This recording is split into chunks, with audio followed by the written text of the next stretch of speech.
Hey everyone, so it's about time to have our live discussion slash review about The Last Jedi. A lot of emotions about this movie. I think we're in a similar camp. I know I left the movie sort of liking it more than I disliked it, but then I kind of reflected on what they did and what really what happened in the movie actually is, and wasn't so much thinking about the amazing cinematography and all the surface, like the superficial things, like the special effects and all the not story stuff. And I really just ended up disliking the film. I Overall, before we move into this, just overall cliff notes, how do you feel about it? With a little bit of a film background myself, I like. I'm definitely really drawn to the more visual aspects of the movie. But yeah, I'm with you. The when you start thinking about the actual content, the characters, it's it's a bit flimsier than we've come to expect from a Star Wars movie, and there are sequences that I liked a lot and sequences that I hated a lot. It definitely was a roller coaster in that sense. Not for the reasons I wanted it to be, though. I would have. I was so ready to be taken away just from the opening scene, which I thought was great. Poe leading the assault on the dreadnought. Yep. I was ready. I was so on board with it. And as soon as we meet our old Luke, it just started. I started feeling a little less enthusiastic. Yeah. I remember when I was reading some of the reviews before, uh, they were talking a lot, like the reviewers talking a lot about how this movie it tried to break free from like it was did a lot of unexpected things and twists, which I appreciated from hearing about it at least. Um, but I it's like a lot of the choices, like the twists they put in, were at the expense of the actual plot. Like, I, I'm gonna see how long we can talk about this before we get into spoiler territory, and before we say something that is a spoiler, we'll make a point to say, hey, at this point, spoilers. Mm-hmm. But like, let's start off with the thing that I was most excited about from the get go of the trilogy being announced was what happened to Luke Skywalker. Mark Hamill, ever since Force Awakens came out, he expressed that he wasn't very interested in a lot of the choices that were made on behalf of Luke. Um, and boy, was he on the money for both movies. I was hoping that there was just some unexpected stuff happening to Luke that still was able to do service to the amazing hero he was to begin with. Let's bear in mind here, Luke Skywalker is one of the greatest heroes in all of cinema history. Don't forget that. Remember that as we talk about what happened to this character. He is, if you look in the list of greatest protagonists or even sometimes characters in cinema, Luke Skywalker makes top 100. Sci-fi characters of all time, top 10. Unquestionably, for just greatness and impact. Luke is not to be just messed with and ruined. That is something we really have to remember here. It's been 30 years since his last appearance in a canon film, and this is what they give us. That is why over time I really started getting annoyed at this film as I thought about it. This is part of my friendship, but this is Luke fucking Skywalker here. This is the greatest hero in Star Wars history. No matter how much hype they put into Anakin Skywalker in the prequels, it's been Luke Skywalker who's the great main hero of Star Wars. Period. He had to live up to Period. Luke. He had to fill Right. those shoes. Right. That's why people hate Anakin. Yeah. God. I the more again I reflect on this movie, Luke Skywalker, and I'm not talking about what might happen or not happen to him. I am just saying rest in peace, Luke, because the character in Disney canon is completely and utterly ruined. Completely ruined. And I was reading into why he was so butchered in The Force Awakens. One of the articles I read was because they felt that he would steal the scene from Rey. Well, yeah, tough shit. It's Luke Skywalker, guys. Of course he's going to, because that's why we're trying to watch the damn films. And if you want to push Rey so much, then you better give her some sort of backstory. We don't even know her last name yet. Let that sink in. Rey who? We don't have anything about her.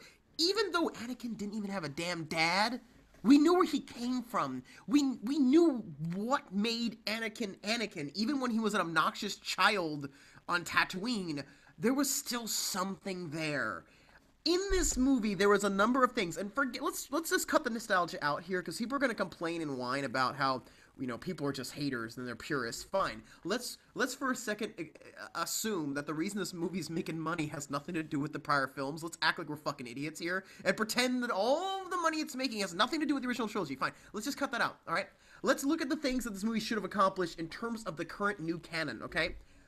Who is Snoke, and why is he important? We'll get to that one. That's a good start. I have been making jokes just by using his name. Like that's how funny what happened to him is, okay? Who is Rey's parents, and why is she so good at everything? Yeah, that's another funny thing to get into, because that also was botched as well.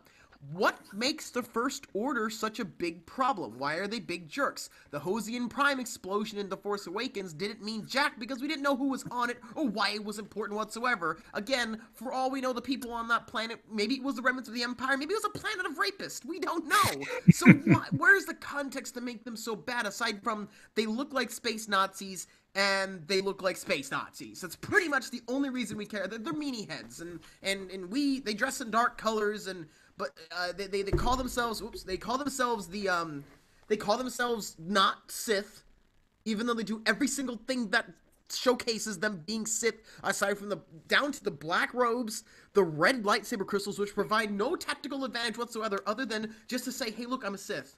Like, their favorite way of attacking people, force lightning, force choking people. They're Sith Lords, whether you like it or not. The only reason I guess they are not Sith Lords is they're completely and utterly incompetent, and we find that out in this film in hysterical fashion, that not only is Kylo Ren an absolute disgrace of a Sith Lord, Snoke, though. That's Snoke, though. That's Snoke, though. But see, Rob, here lies the brilliance of The Last Jedi, because where you would expect things like world building and character development, Disney has so brilliantly subverted these tropes and has just pulled the rug out from under your feet and given us something something that'll really stay with us for years to come. Yeah, like that scene near the end of the film, everybody. Very extremely mild spoiler, because you see this in the film. It's when they're on not Hoth, and this is what you're exactly right here. And someone touches the ground and goes, "It's salt." Oh, it's a different planet then. It looks exactly like Hoth. You're wearing the same outfits as Hoth, and even the base you're fighting from was an abandoned rebel base from the original trilogy. They lifted off all the covers, and it's the old stuff from the old movies. So don't tell me this movie's all about letting the past go, because there's nothing but throwbacks to the old films, and everything that's new is pretty much terrible. It's Jakku all over again, Can't believe it's not Tatooine. Can't believe it's not Hoth, Oh my god! They even made a joke about Jakku in the movie. Yeah, they did. Where he's just like, you can't. There's no such thing as you being from nowhere. And she says, "I come from Jakku," and he's like, "Oh yeah, that pretty much is pretty much nowhere." Hey, who gives a crap about the new planet that coincidentally looks like Tatooine? So let's dispel that right now. That this is all nostalgia pandering here. It ain't. Yeah, I was looking forward to this doing less of the nostalgia shit, but wow, it really we'll say that for spoiler talk, but it definitely disappointed me in that regard. It didn't. I don't know. For me, it didn't subvert any of the Star Wars stuff in any meaningful way. It just felt like just sloppy storytelling, just like it was just thrown together without much thought. It was like every twist they had was not so much a twist in terms of Star Wars formula.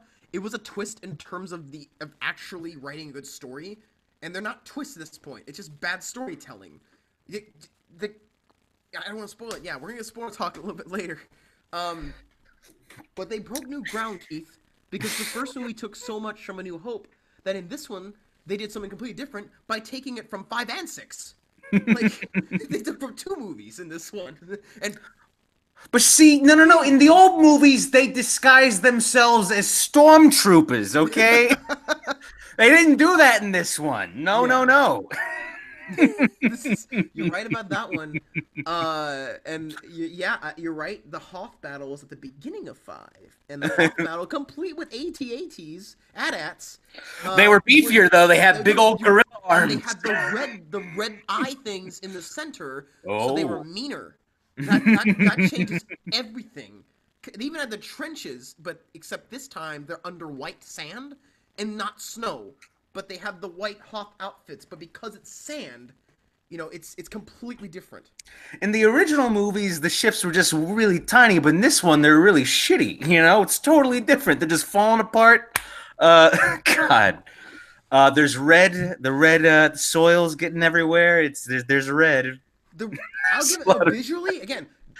This is one of the reasons people like the film so much. They like The Force Awakens. Visually, the cinematography is unquestionably good. Like the coloring in the shots for that were awesome. Like the production is there. It's great in that regard. But what's under the hood though? It's like you have this like Corvette, right? But under the hood, it's like a Pinto. Like, there's like nothing in there. There's nothing. There's no beef to this story at all. Pinto beans. Can you believe that this is the first time we have a Star Wars series where the main protagonist, it's been 2 films, and this one is a long one. This is a doozy. We still don't even know the last name of the protagonist yet. We don't. It just first, just 3 letters, so we know, and she's really good at everything, guys. Like, she's really good. I know we had an outline for this we were going to use tonight. We wanted to start with things we liked, but to be honest, I kind of want to just get into that Snoke, though. Let's get into that Snoke, though. All right. Let's get into Snoke. Dive right into it. So, Force Awakens, giant hologram. We're wondering, like, what's this Snoke guy all about? This big bad. Early on in the movie, General Hux, Snoke through the hologram spins him around. He's doing shit that we have never seen any Sith Lord do. He does it at the beginning of the film too. He did the same thing with Hux. I believe it was Hux again. Yeah. Like we're talking light years away probably, can just mentally squish him. And that's another question. We'll get to that stuff. I know that everyone who looks at these movies, when people complain about them, they go, "Oh, you're just nerds. You're just being nerds about all this." Well, guess what? It's Star Wars, so yeah. So Darth Vader, remember when he did that kind of stuff in Empire, where he would like look at a telescreen and like choke somebody? But at least there was some proximity going on. But in this movie, who gives a crap where you are? You can be light years away and just mentally boop. Like, this is stuff like even ridiculous characters in fiction can't even remotely pull off. This is like beyond Goku level crap they're doing now. Whereas like you can be anywhere in the universe, and if you're just a tough enough Sith Lord guy, you can just boop, just kill the guy. Whatever. But that's not even that's a nitpick here. I just wanted to start when I saw that. I was like, how far away is this dude? Like, but hey, fine. Maybe he wasn't too far away. But we'll get into the thing Luke does later, which is a little far away. But we'll get to that in a bit. So that's Snoke, though. That's Snoke, though, man. Every time someone says they love the movie and they say, you're just nostalgia pandering, that's been the number one thing I've been saying. I'll just come with that Snoke, though. And here's why, ladies and gentlemen. The big baddie who was teased for last film, and again, when we saw him in last film, my reaction was, who is he and why do I care? So the reaction is, well, they're going to explain who he was, in 8. Oh, really? Well, here we go. Let's explain what we learned about big bad Snoke in this film. So apparently, Rey and Ren have a psychic rapport, or they have a connection to one another, and they sort of awkwardly almost flirt together in a bunch of scenes where they connect across the galaxy mentally. Again, when Vader connects with Luke, there's some sort of closeness to him so they can connect, but this is apparently, it doesn't matter where you are in the universe, you can just boop, figure out where you are. Fine, whatever. Let's ignore that crap. Force was way more vague in the old movies, I feel like, And this one, they're literally like, it's like 1-2 shots having a conversation in the same room. Touching hands. Gives a shit. There's no consistency to the Force at all anymore. Forget about why do you need the Jedi Academy? And boy, that question I just asked, that's like one of the central points to why Luke is the most incompetent Force teacher. He's worse than, I would say he's arguably worse than Qui-Gon Jinn, for God's Oh, sake. But we'll get into that in a little bit. So Rey and Ren had this connection across the entire galaxy, and it was all a ruse to manipulate Rey into being tricked into appearing in front of Snoke. I can see her fucking grinning ready for this one.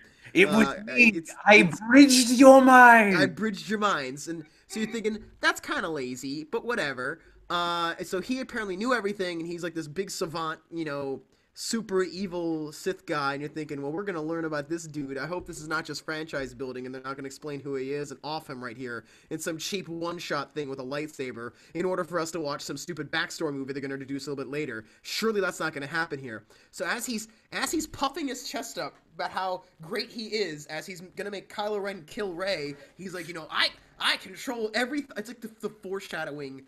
It was like Spaceballs 2 here. It's the best part of the movie for the wrong reasons. So he's sitting there going, I can sense your every thought. Ha ha ha ha. There's not a thought in your head that I don't already see, Kylo. Yeah, I'm the best. I can understand Yes. everything in your head. Yes, this I can And see it. I can see it now. yeah, You're about to strike down your true enemy.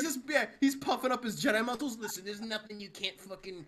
I know everything. I'm the best. And as it's happening, Kylo is just slowly turning the lightsaber he took from Rey next to him, and he's just going like, "Dude, I am the best. I am so good." And then all of us, Who can connect people right? telepathically from across the fucking galaxy. But See what's happening? Just he can't little. tell. He can't tell when his apprentice, who he's already saying, I know every thought in your mind, every little thought. As Kylo's turning this lightsaber, it's next to Snoke, and then just cuts him in half with the lightsaber. Like, It would have been so great if just like there was one of his red guards like looking at sir, that saber next to you is moving, sir. Just stop. I can see everything. I can see everything. Dude, when that happened too, you could hear me groan in the theater, like just sitting there. Just gets cut in half. Dude, that was one of the Did people applaud in your theater? Because the people in my theater loved that when he oh, no. he got chopped. I will give my theater props. My theater was pretty much a hush the entire time. I have to give my theater props. They were just like me, where like, especially during that part, like we waited 2 years to figure out who he was. This has nothing to do with nostalgia, nothing to do with being a purist. This is who the fuck is this guy, and why is he doing all these things? And where's the stakes when all you have to do is catch him when he's not looking? That's what you had to do. I couldn't believe it. Like, I just sat there, my eyes open, like, just, is this some weird cut? Like, did I get the April Fool's cut where, wow, the name, like, the April Fool's cut, like, just right in the torso. This was so bad. Like, what's the moral? Okay, here's the moral about Snoke. Don't brag about how good you are, and more importantly, if you steal a lightsaber, probably holster it. That's what we got. Like, just holster your lightsaber. So that is how the Dark Lord of the Sith was killed off. Not the First Order. The First Order. The First Order. It's like, I love how the First Order at no point in the movie was ever elaborated on. Why do we care who the First Order is? What are the Knights of Ren? Like, who gives a shit? Like, Knights of Ren. Bad guys. They're just the bad guys. All right. I was looking forward to the Knights. Right. I was just Me too. what's this vision all about? I wanted to know the antagonists. Is it asking for too much? I just wanted to know who the bad guys were. Like, that I was looking forward to. And oh my god, Rey. Oh my god, like, I love how they built that one up. It's like, you know who your... Kylo's talking to Rey, I've sensed your thoughts. You know who your parents are. It's okay to tell everybody. And it's just like, everyone's on the edge of their seat. Who's her parents? Your parents are a bunch of nobodies. You were dumped off on a planet. Well, fuck you, movie. Oh, fuck you too, movie. I couldn't believe it. And even if Kylo Ren's lying to us, which is what people are trying to say here. Oh, he's lying to you, blah blah. Trying to manipulate her, you What know. does that say about the movie, though? Like, we have two movies now where we don't know anything about the protagonist. Any characters who could possibly fill in for the protagonist in terms of backstory, they just keep killing off, or they make completely useless. I have bad news for everybody here, and I know I'm going to get hated for this. Rest in peace, Carrie Fisher, but I didn't actually like her performances in either movie. Oh, I didn't either. I'm sorry. I know it's blasphemy, but if we need to be consistent here, I, I she is so monotone and stiff in both films. And I had an issue with her performance in the last one too. And you know what? I kind of had a problem with Harrison Ford too, because you could tell he was just waiting to die. He just was. You knew he was so happy to put Han Solo to rest. They even had an interview about, you signed on for 7 and 8, and he was like, there's going to be flashbacks. Yeah, what happened to those? I think he wanted Han to die in the old movies. He definitely wanted him dead in Jedi. And if you watch any interview with him about Han Solo, he that was on my list. I followed. There was a Red Letter Media list they had there, and that was also one of my list. Part of my list too. It was yeah, I think that our buddy Steven says my mic's a little quiet, so it turned it up a little bit. Yeah. So on my list of things that I wanted to have accomplished or I thought was going to get accomplished in Force Awakens, one was, Han's going to die. And boy, the foreshadowing. Oh boy, that was some heavy foreshadowing in The Force Awakens. You had the death bridge with blood red lighting after Leia's just like, bring our son back. And then you can see his expression is just like, he's going to die. If anybody is surprised by Star Wars killing off the old man character at this point, yeah, I don't know how to tell you. I mean, if that came as a shocker to anyone, man, I envy you. I absolutely envy anyone who was surprised. Yeah, it was like he was humming, he's humming a funeral procession every time you saw him on the screen. Every time you saw him, it's like he's not making it out of this film. Looking at his watch. He's already ordered his own coffin. Like he's ready to go. And so yeah, so Snoke was one of the funniest letdowns. Like that's the only entertainment value I have at a Snoke now. Like Snoke, I thought, was a very boring villain, and I thought perhaps some backstory could make it interesting. There was even a bunch of fan theories that he had been around for all this time. Like, he was around since the Clone Wars, and I was like, ooh, this guy's kind of fascinating. No. All they needed was a line, just something, just like, oh, I've seen this. Like, he just should have had just one good monologue, just something. Just give us something, movie. Yep. It's not. It was nothing. We got nothing. It was just. The room is red. The guards are red. The room is red. The guards are red. And again, as we've stated a number of times here, the movie is visually stunning, but that doesn't make a good movie. The cinematography and the action scenes I thought were great. Like the action scenes are pretty well paced. And again, there were some good shots. I mean, we're spoiler talk at this point. Like the good light zooms. speed. Yeah, the light speed kamikaze attack, that was great. Even if some of the leaders were a little heavy-handed in condescending to Poe a bit here and there. I don't need. Now we got to get into the Rebel plan. Yeah, let's bring it back a little bit. So let's at the beginning, I was on board. Yeah. Dreadnought Assault. So we meet old Luke, and just like not God, well, he throws the saber over his shoulder, which I mean, I could see them if they had just committed to Dark Luke. Hell, maybe like hinted him, just like, oh, maybe he'll be the villain. Like if they actually went ham with it, I could have been on board with it. But this movie it wants to have its cake and eat it too. Force, Luke cuts himself off from the Force, but according to Rey, but not really. Not really. I mean, by the end of it, he's by their training, just like when he's explaining the Force to her. That was a bad line when he explains that the Force is like connects all living things. He explains what the Force is, and then she responds with, "But what is it?" It's like he just told you. Connects all living things. Yeah. But God, him dripping the blue milk on his beard. I'm like, what have they done? Oh, dude, that was Disney's way of sticking it to Mark, because they're just like, Mark's been causing a bit of a stir about our movies, so we're going to teach him a lesson in this film.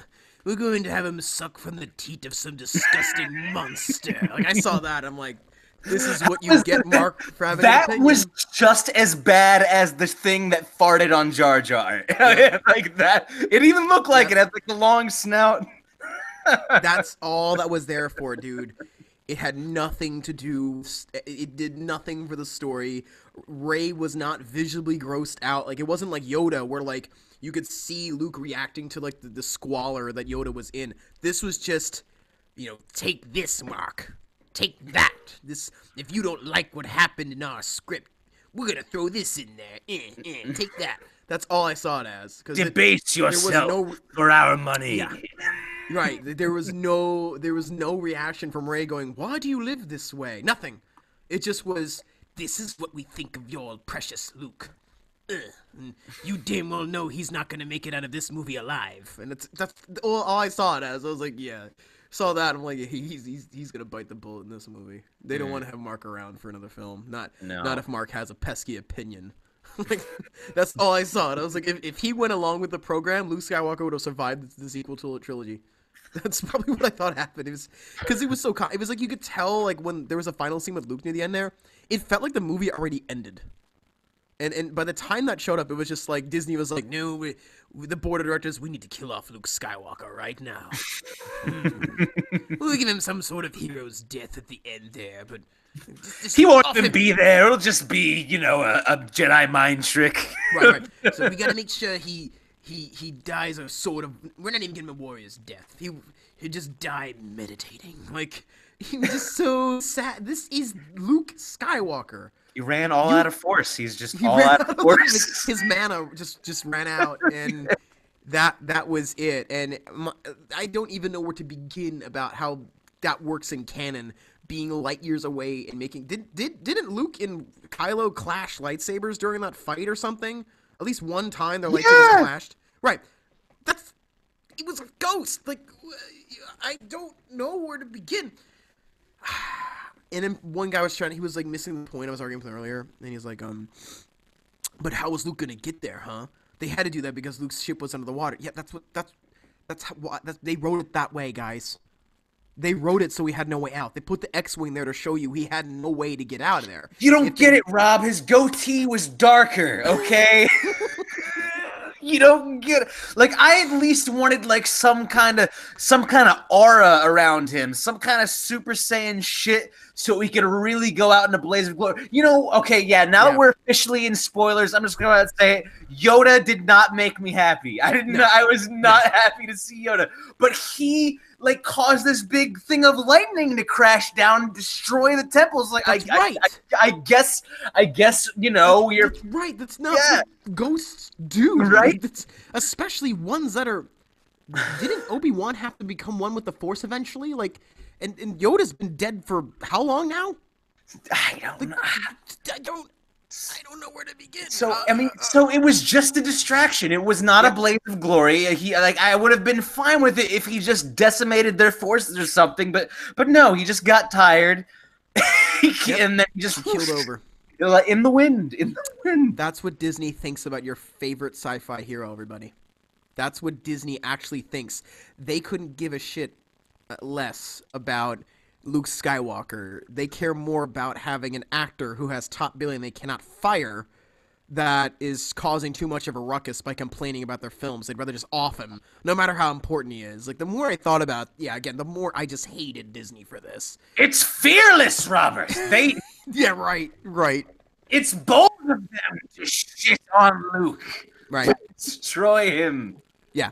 If anybody has a shred of respect for Luke Skywalker, Mark, you'll hate this. Mark did the best he could. There was some good acting from him, but You can tell he just didn't have his whole heart in it. He knew this was just kind of a betrayal to every, Yep. if anybody knows Luke, it's Mark, Yep.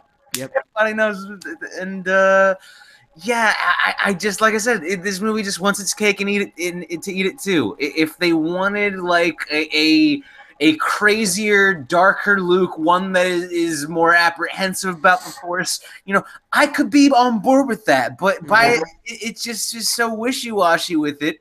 I just could not get into it. I could not get into it at all. Upon reading, upon reading about their initial plans for Luke in Force Awakens, when they were talking about how the more that they, in their initial drafts, they had more Luke in there, but they said that every time he'd be in the scenes again, he would steal the scene. Yeah, of course he would. This is the greatest, arguably greatest sci-fi hero of all time. But but that again, they care more about franchise building, and they know that people who are so wrapped up in hype, genuinely deep down, don't care about the characters from the original trilogy. I don't think they do.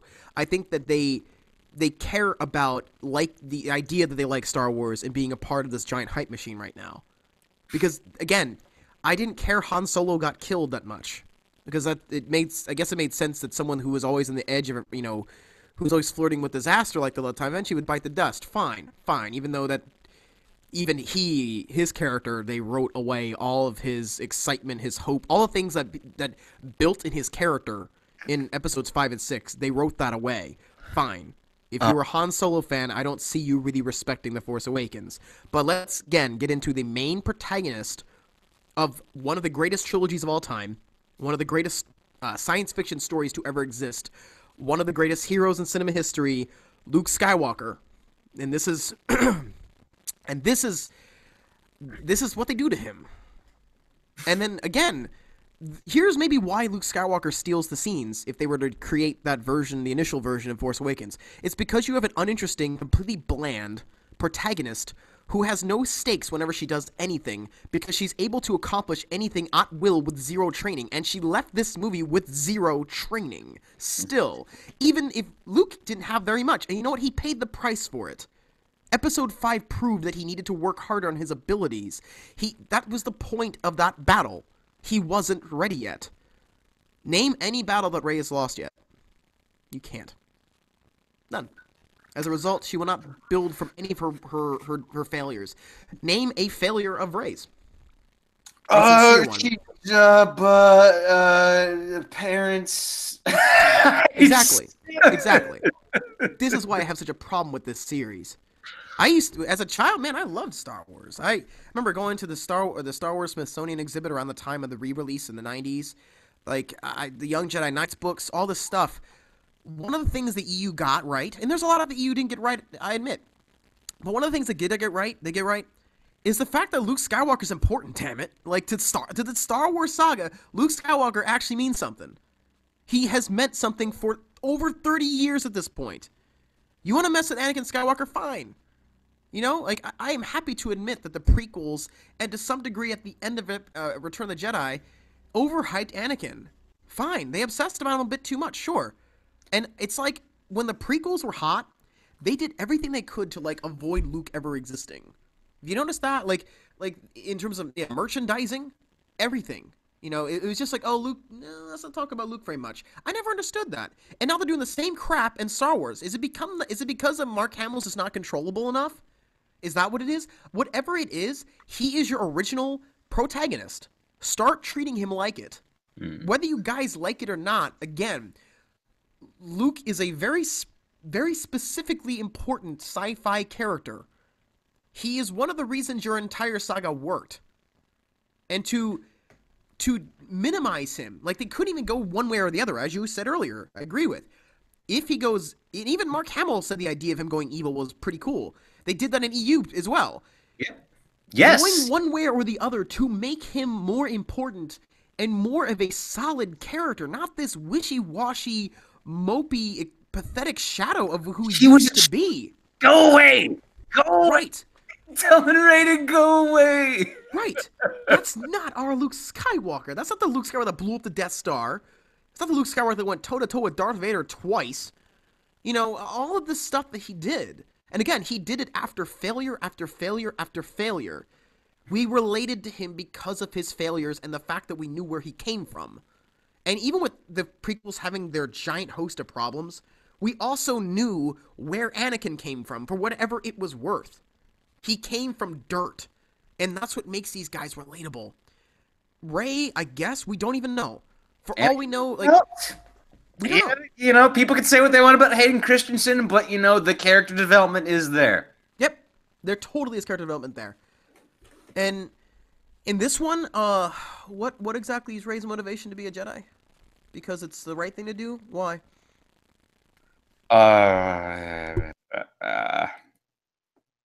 We can't answer this. Because she's the best.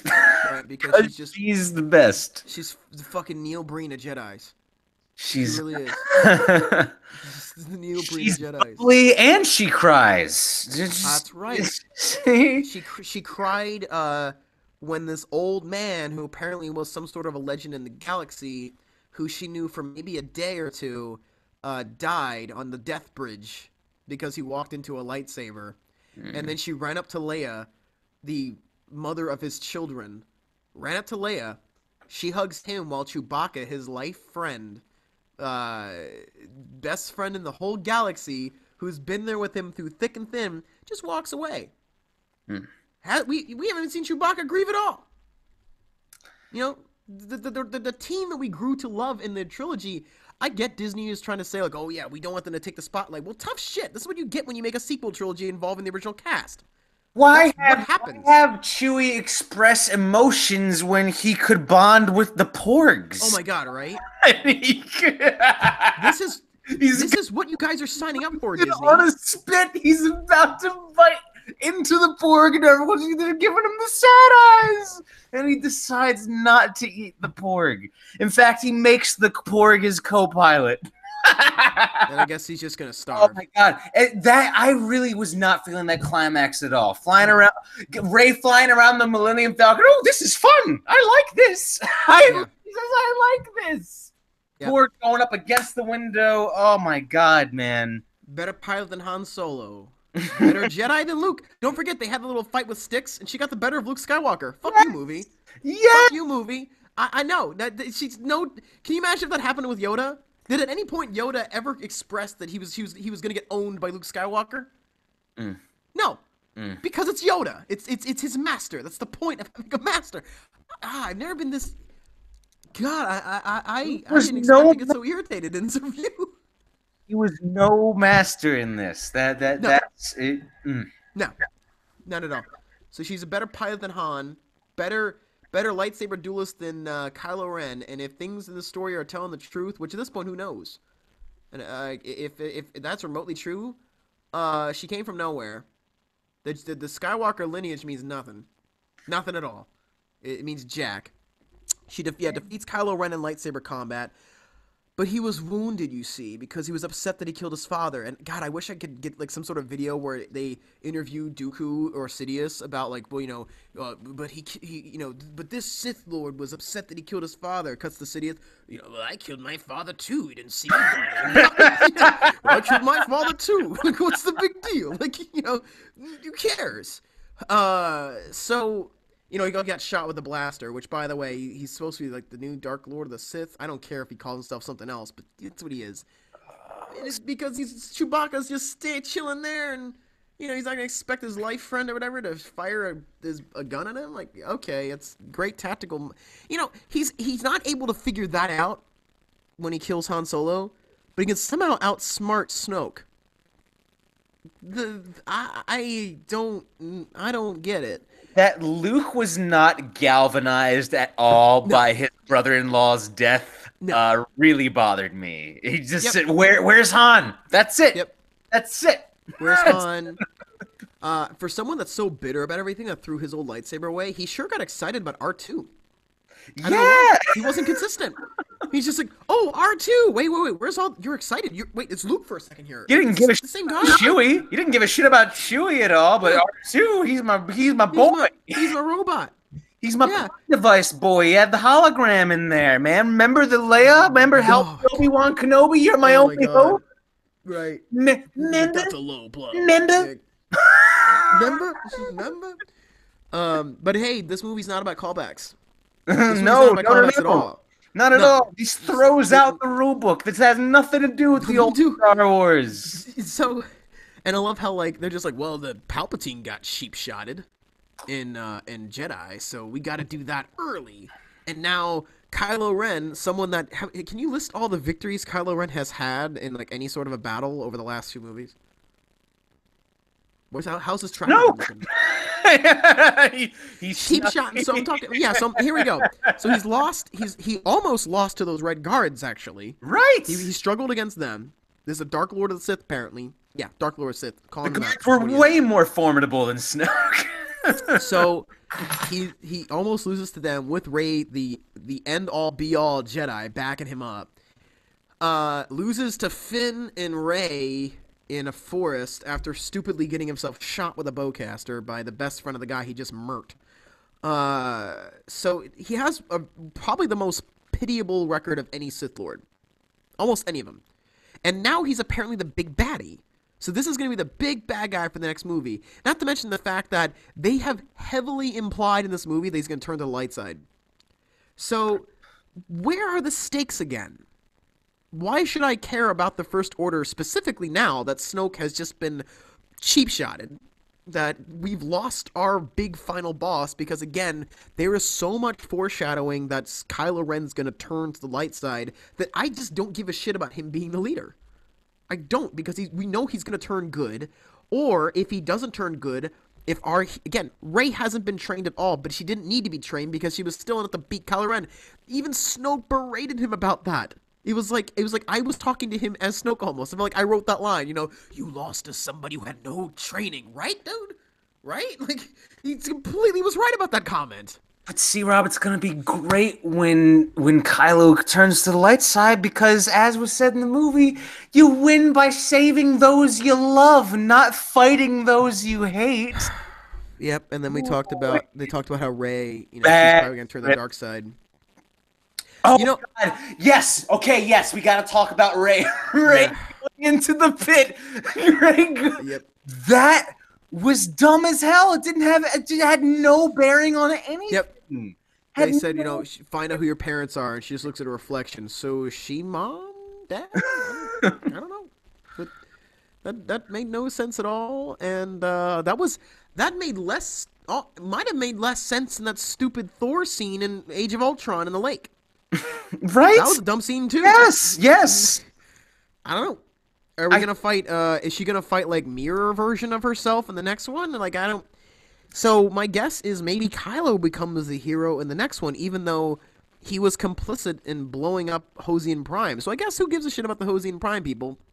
Right. Disney keeps doing this. I'm glad you brought up Age of Ultron because, like with Age of Ultron, they cut out a lot of shit in this. Apparently, the original cut of this was over 3 hours, and they had to remove some major stuff. And I'm very interested. I'm very interested. That's the thing.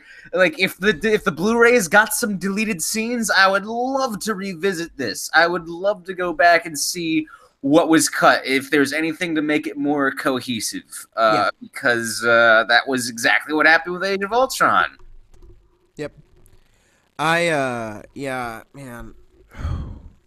So there's so many other things we gotta talk about here. Yeah, let's see. So, well, Kylo, I think I did like him more in this movie. I mean, I would have loved if he had actually bested Snoke with his skills, busted out some crazy powers of his own. How about that shirtless scene for no good reason? Oh, those pecs. Could you please put a cowl on or something? Come on. Almost every scene was undercut with comedy. They did the Marvel thing. Like, I could not suspend my disbelief long enough. It was everything was a joke. So it was all undercut with gags. Yeah, I like him. Right before she blows herself up by going light speed into a whole fleet of not Empire ships. I like him. That's one of the last final words you want to give somebody. Kill yourself. I like him. I do too. Yeah, I do too. Okay, that's a weird thing to say before you kill yourself. But I would have said something like, "It's been an honor." It's just would have me. You know, if I was Right. gonna kill myself for my for my Oh no cause, no I would no have. no no! Wait a second. May the force be with you. They held Ah, hands. There you yes, go. yes. They say After saying I like him, yeah, that's. they said. I felt that Oh my right here god. after you were cracking jokes. That If I really never resonated with hear me. the if I never hear the word hope again, it'll be too Oh, soon. Hope, hope, right. hope, hope, hope, hope, hope, hope, hope, hope, hope. Is I that hope maybe a that one. callback to one of the older movies? I don't know. Do you I don't know. think? Do you think it's like something was like something new, hope. Oh, People criticized that spit in Rogue One, where Leia's like, "Oh, they've given us hope," leading right into the New Hope. That's fine. I I liked it. thought that was That was fine, cool. but it's It was great in this. It's fucking nobody everything's cares. hope. Anyways, we haven't even gotten to the thing that even the supporters of the movie have disliked. We haven't even gotten to that part, even though the stuff we just said I thought was pretty unforgivable. Again, I sort of liked the movie when I left, and unlike other movies, like I thought Batman vs Superman was pretty good when I left the movie theater, but then as I thought about it, I liked it a bit more. Other movies are like that, are the opposite. Like I thought when I saw Suicide Squad, I started really disliking it the more I thought about it. This one, holy crap! Like I went from like it was mediocre for Star Wars, uh, but then the more I thought about it, it was just like, dude. So let's go into the part that even the supporters, I've heard nobody, and I mean nobody, defend this part problem. Just that Leia Space. scene. Nah, that's another thing. But oh my god, you're right. Oh my god, I forgot about that one. So yeah, Leia. So all that build up in Return of the Jedi about Leia having Force powers, which I believe was actually the original plan for Luke to turn to the dark side, and then she was supposed to stop him, but they cut that out. So Leia finally shows some of her Force powers in a way that's never been shown by any Jedi or Sith in galactic history. And it's because the ship blows up, she somehow survives, and then she's in space, and it was some The CGI. vacuum of space, Is ice it me or that forming. CGI looked like crap? It was pretty lousy. Pretty It was the bad. worst looking. This was the most embarrassing moment of all Star Warsdom. I mean, Yeah. I think it was. God, Dude, that was I mean, tough. all it needed was the shooting stars. And beep, beep, beep, beep, beep, beep. She just wills herself back to the wreckage, back to the spaceship. Yep. Oh my god! Even the dudes next to me. Thank God, these two dudes next to me. They says I started cracking up, and then they started like, yeah, they could have. And then they said, man, they could have done that better. These Yeah. two dudes next to me were the best. They were the only two dudes in the audience who I was feeling. That they were Yeah. right on. I Oh had my god! yeah, during that part. I They could have think I done muttered anything. They could have. Oh, go on. I think I muttered something to my friend who went with me. Like I was sick during it. So I had a fever. And you know what? I didn't even think about how I felt during some of these scenes. Like I remember I was like I had a You're just coat on super and everything, high. and I'm like, watch this. I'm forgetting. I'm not even feeling good. I'm just like, like, damn. I remember. Yeah, I muttered. I remember I muttered him. I could have booed. I should have booed. Right. It was embarrassing. Like, I mean, I don't know. They could have done something like use the force, like, protect yourself in a cocoon of scrap or something, like something more creative than just like whoosh, just flying to. So I just. our friend here, if you haven't, No. I got a chat open here. We got Anthony saying hi. My name is Jeff. We have Alex Ewing. He says apologize George Lucas right now, right? They say hope, but these new movies are full of despair. It's so fucking jarring. Then he says, "Keith, goddammit, pay attention to me on Messenger." So he got apparently some pending messages. Alex would love to talk with us. Dude, there's so much to go. So I wasn't even gonna bring up the Leia thing. I forgot about how I think I tuned it out of my mind. What I was gonna go into was the entire subplot of Finn and Rose in Space Vegas. That was so awful. Uh, I don't every let's think about this. Everything Finn and Rose did completely backfired. There was no redeeming moment to prove that they did anything of any good consequence other than getting caught and betrayed by some weirdo they met in a prison. You even saw the person they were supposed to meet, but they somehow muddled all of that up and got caught for illegally parking. Are you kidding me? They parked wrong, and they get thrown in jail because they didn't. It's like crossing your eyes. Oh my God! Yes, crossing your T's, dotting your I's. Violation. That's a parking violation. I couldn't believe that's what. The fate of the galaxy is at stake here. They get arrested for a parking violation, and then they waste their time with space horses. Are you space horses? My God, is there any way we can get Alex in on? Can we get people in this in our web in our hangout if we want to? Can we get more people in on this? I'd like to see if we can get like a group one a little bit later, just because I want to be able to take care of levels and all the other stuff that goes on. Okay. Because as you noticed earlier, we already had enough problems between you and I trying to get this set up. So I'd like to see if we can get maybe a kind of group one a little bit later, but. Messenger's hit or miss with guests, and I also want to make sure, like, right now let's see how long you've been going on. I can't even tell.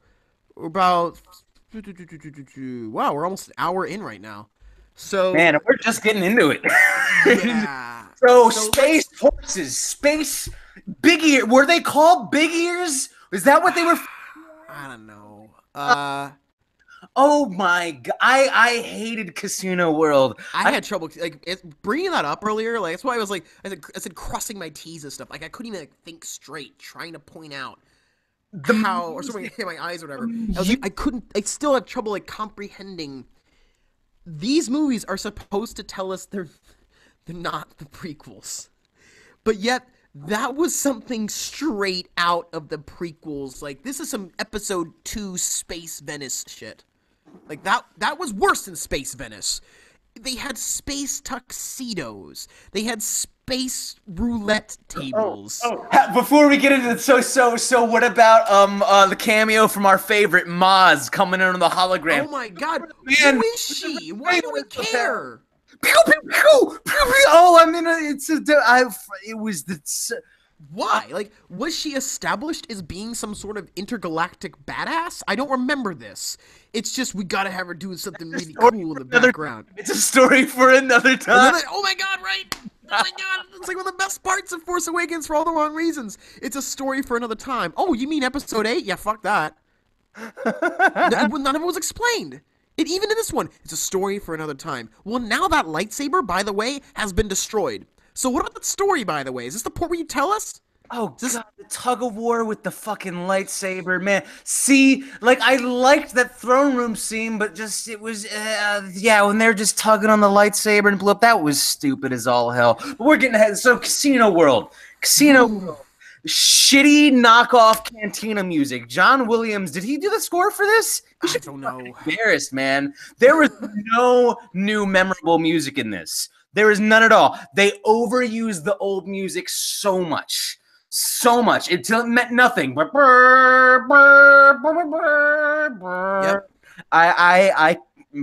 I really did not care for that.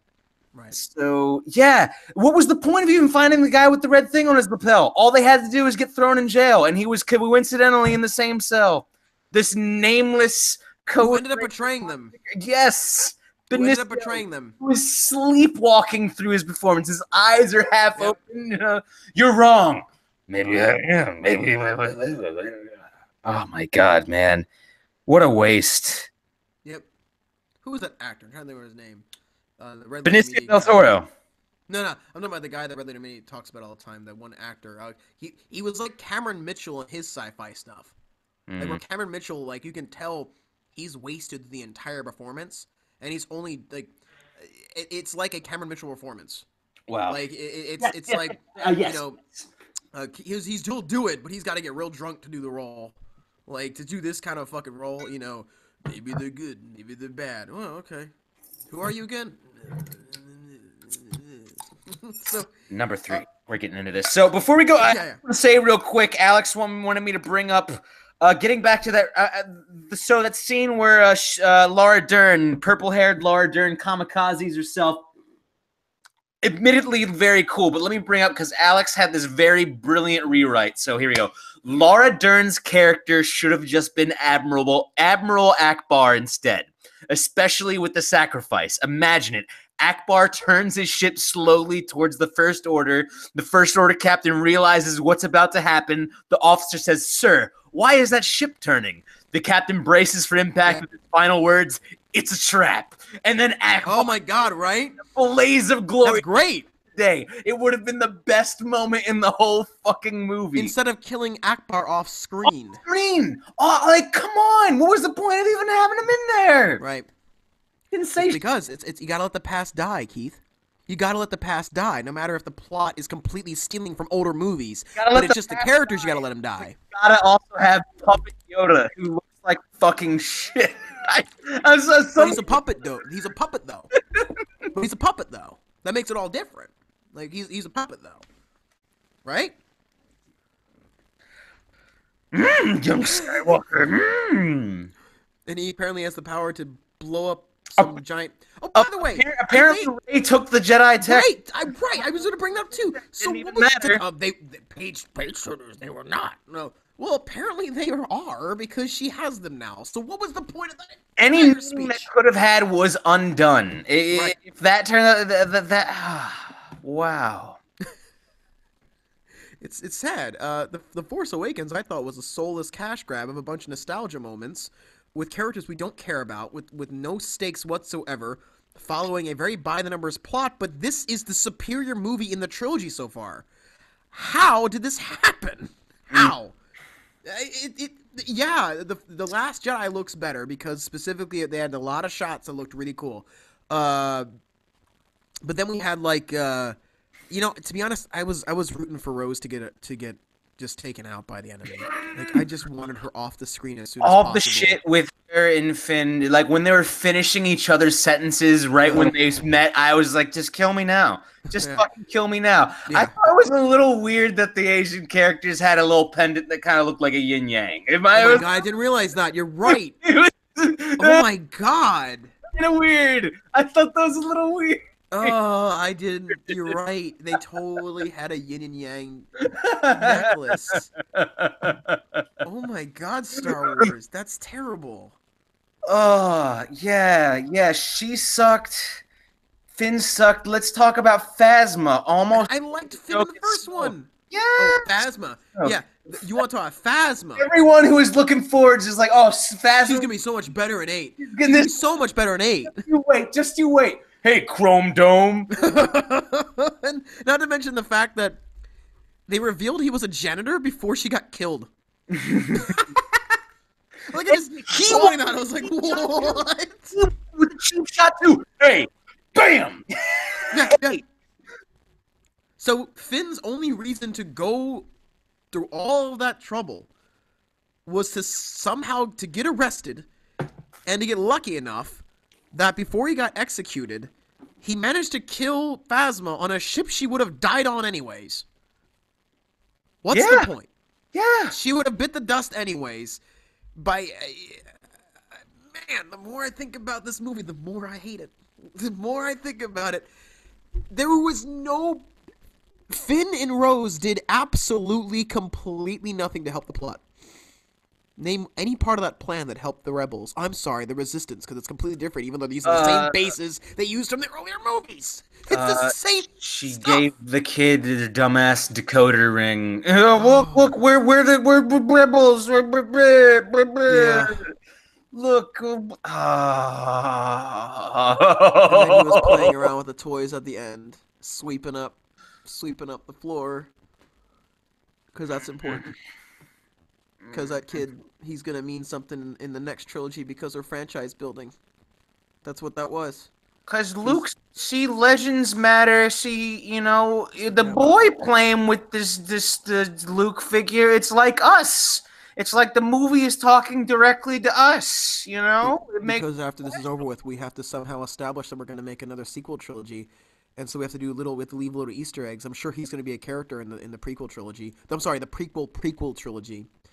He's probably going to be involved in that at some point. Mark my words. He is going to be involved. He's going to be the dumb little kid that sweep the floors, and he's going to make some giant thing about space horses, because space horses are important to the resistance, because they're not, guys. They're not the rebels. Okay, I gotta really express this. So in this, Gambling is wrong. so, Eating porgs is so wrong.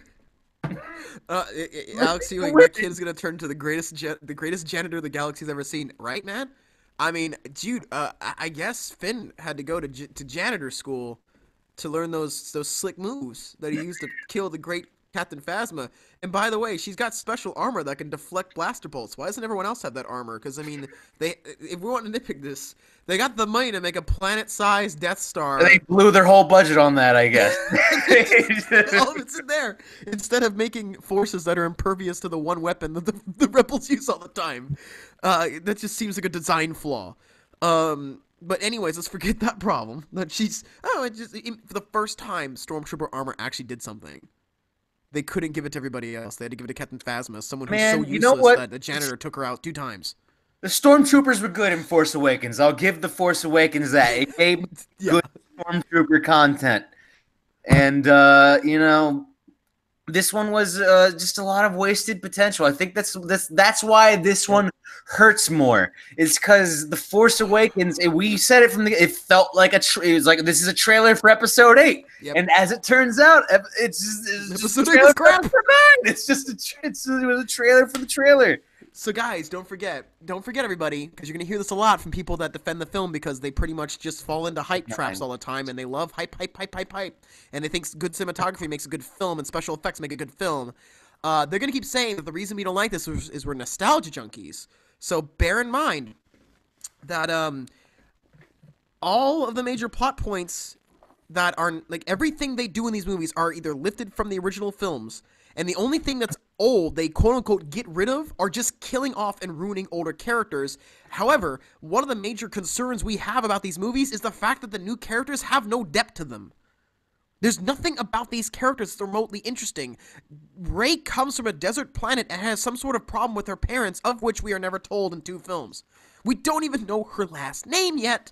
We don't know who this lady is, why she's good at everything she has ever done, better than Han Solo at flying the Millennium Falcon, better than Luke Skywalker at lightsaber combat. Again, they had a little scuffle, and she got the better of Luke, because, fuck us. Fuck the fans. Kylo Ren just murked the big bad guy we were hyped with for 2 years. 2 years. And people can complain about Poe all they want with his accursed mansplaining, but he's the only one with any personality. He only cares about getting the job done and his droid. And I like that little moment. It's like, where's my droid? Where's my droid? And he puts his head against BB. It's like, yes, I like that. Moments like that. That's good character stuff. That's good character stuff, and I just needed more. But Keith, I have an interesting hairstyle. It's purple, and I like him. You gotta remember that, Keith. I like him. Oh man, yeah. That's some character. You want to look at someone boldface and just say, "I like him." Even though he did a mutiny against me, I like him. I like him. I like him. This guy pointed a fucking gun at me and overthrew my command. Wow. And so we smacked him. We had Leia smack him in the face. But she still likes him. But she likes him. See, that's dialogue. That's deep, man.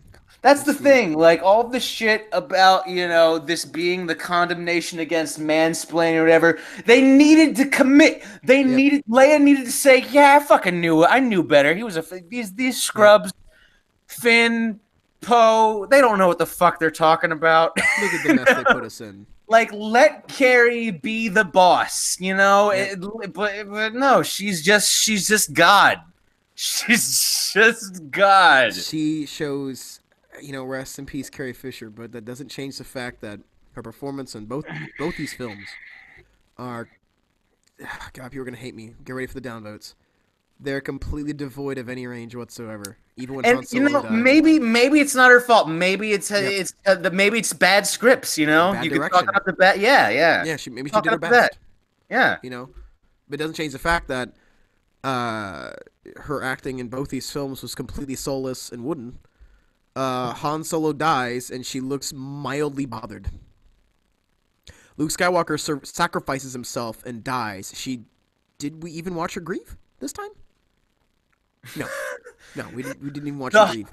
Father of her child. Yep. You know. Yep. Oh. And then in this one, how's this for plot, everybody? How's this for plot, ladies and gentlemen? The first film, she's like, there's a chance you can get our son back, Han.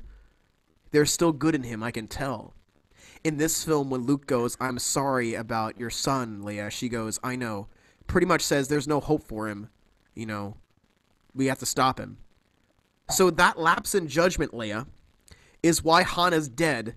Because apparently, there's no even good explanation for it. It's just, oh yeah, well, there's no hope for it. You know what? That was so. It's like Luke says, "I can't save him." Yep. He says, "I can't save him." It's like I knew, I knew my son was gone, but no one's ever really gone. Bad writing. But it looked good, guys. Script. But it looked good, everybody. And again, talk about character development. I like him. I like him, guys. Isn't this great? Isn't this great that this is apparently character development? Everyone's... Oh, go on. No one can in any way, shape, or form give any sort of decent character development aside from some of the weird flip-flopping of Kylo Ren throughout these films. Like, he can't even make his own mind up about where he wants to be on the side of light and the side of the Sith. Yeah, Sith. I will continue to bring this up. Everyone's defending this movie, saying like, it's great, it's bold, it makes all these bold choices. Where were y'all when we were, repping Batman v Superman? Oh my God, right? Apparently, right? People's nostalgia for those characters superseded everything that movie was trying to do. But it's all right when Star Wars does it. Right. It's okay when Star Wars does it. Fuck all of you. I hate you. Yeah. I am so tired of the bandwagon at this point. The collective bandwagon has been, by their own standards, they have been consistently wrong on the standards they set forth for what good cinema means. Consistently, in every way, shape, or form. Man, we lost the Snyderverse because of these people. We lost the Snyderverse because of them. Justice League is why we got those people. Like, this is why it's annoying. We could have had something really awesome, but people just were culled into thinking it was bad. And you know what? I still believe to a good degree here that it's Disney money. Like, it's gotta, like, you look at these reviews. Let's take a look at the Rotten Tomatoes score right now. Last Jedi. I'm loving this. It's the user reviews are lower than the Phantom Menace. The user scores lower than the Phantom Menace. Well, it's at 57 now. Let's take a look because it was at 56. It keeps like fluctuating. It was 58 earlier. So people are jumping in to defend the film. No, I liked it because it looked really cool. I like the special effects. And, everyone hating on The Last Jedi. Let me tell you something. Yeah, Let me tell you something. It's really great that Snoke died before he learned jack shit about him.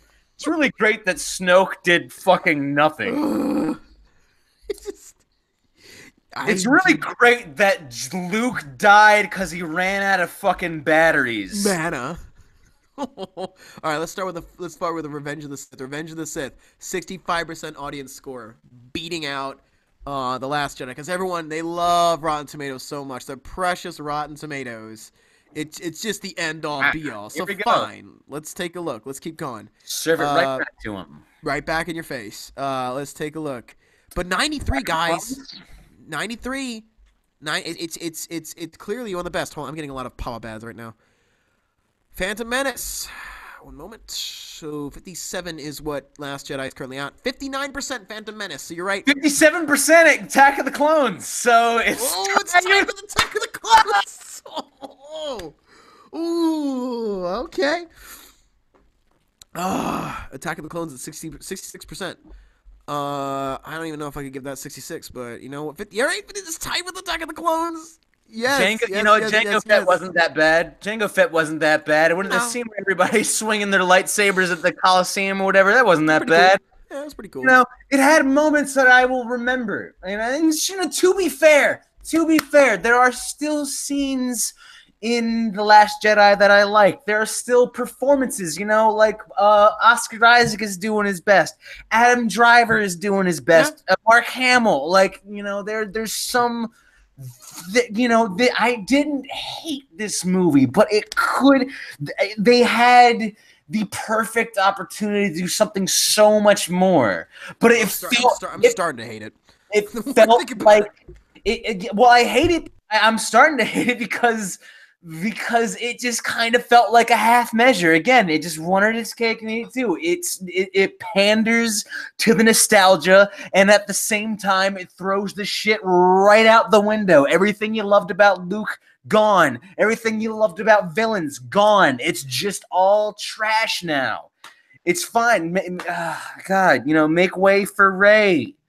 This fucking carbon copy of Keira Knightley. I don't understand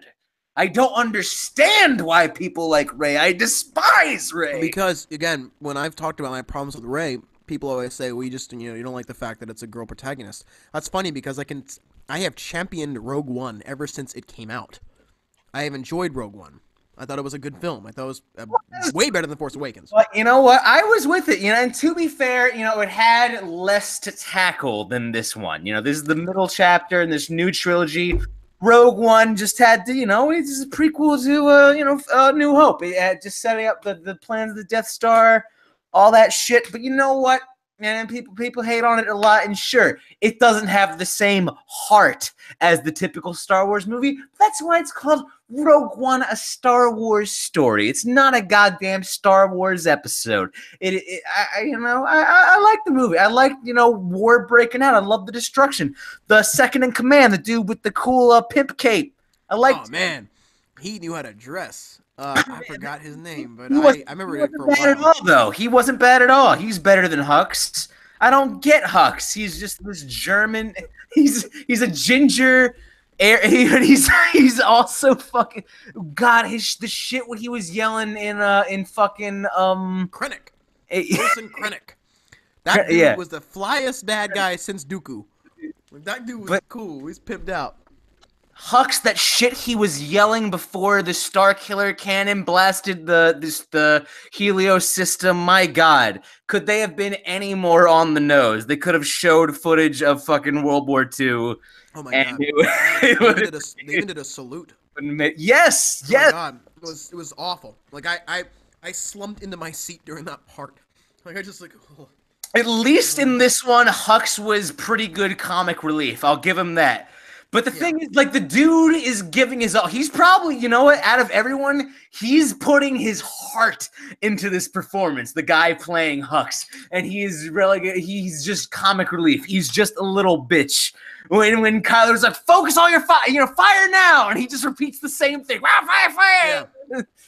Everything undercut by comedy. Any potentially powerful dramatic moment, it's just undercut by comedy.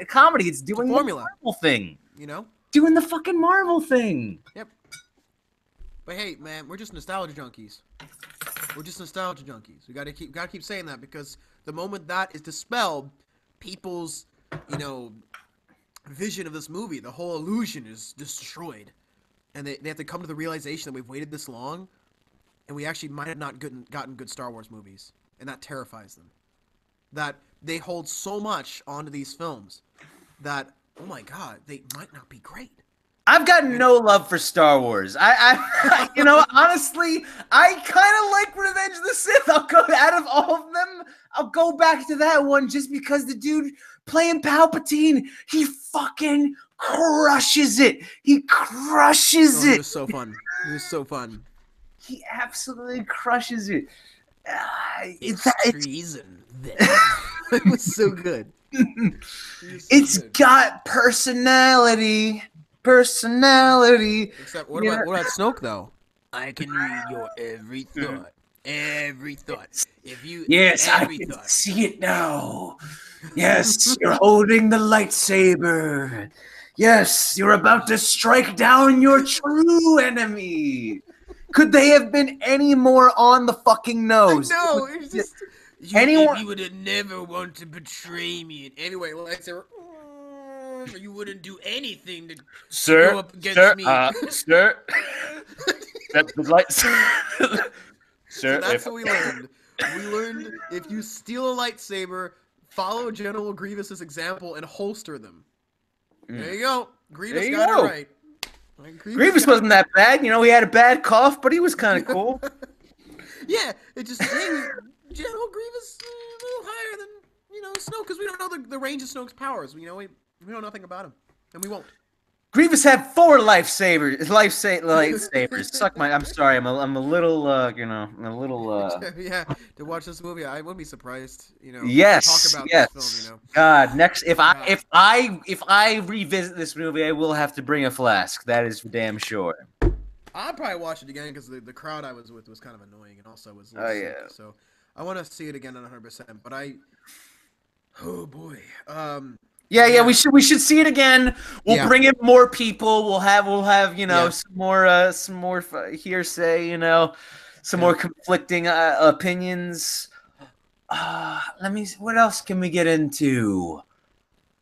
Into Space Vegas. Yeah. Into the fact that there was no purpose whatsoever for Rose.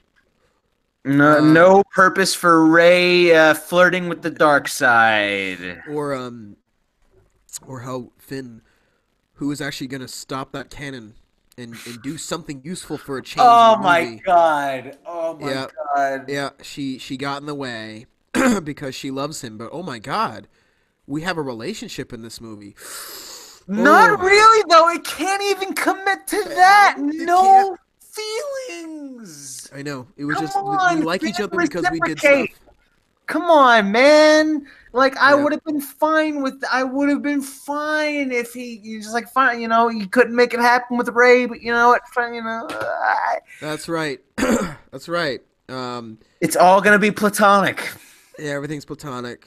But I'm telling you, Rey's probably got a thing for Ren now. It's this weird thing now. That's what I'm guessing. There's probably some weird romance going on between the two of them now. Rose, I kind of hoped that when she crashed into Finn that she bit the dust as a character. Yes! I didn't want her meddling with the next movie with some ridiculous plan involving space horses. Come on! That would have meant something! If she just sacrificed herself to save Finn, that would have meant something! Or Finn. Again, Finn's entire involvement in this movie was a waste of time. He did nothing of significance. Oh, he beat Phasma in a place that she would have died in anyways. So there's no real point for Finn. Finn was one of the new things I liked in the last movie, but in this one it's just like, what are you doing here, dude? Everything he did was a waste of time. And on that note, Luke didn't even need to be in this movie. If Rey's parents are really nobody, then, she would have been born anyway, and there was no point to even having Luke in at all. What did she learn about the Force from Luke? That it sucks. That's it. It sucks. Shit sucks. The Jedi suck. Everything sucks. That's what she learned from Luke. I hate the animals. I hate the porgs. I hate the ice cats. The crystal critters. That was the one. That was my favorite Finn line when he referred to them as crystal critters. I don't even remember that part. I was trying to get that scene. My whole time I was just like, I kept thinking back to Luke. Can we stop? The whole time I'm just like, dude, get back to Luke. Get back to Luke. It's why I'm watching these movies anyways.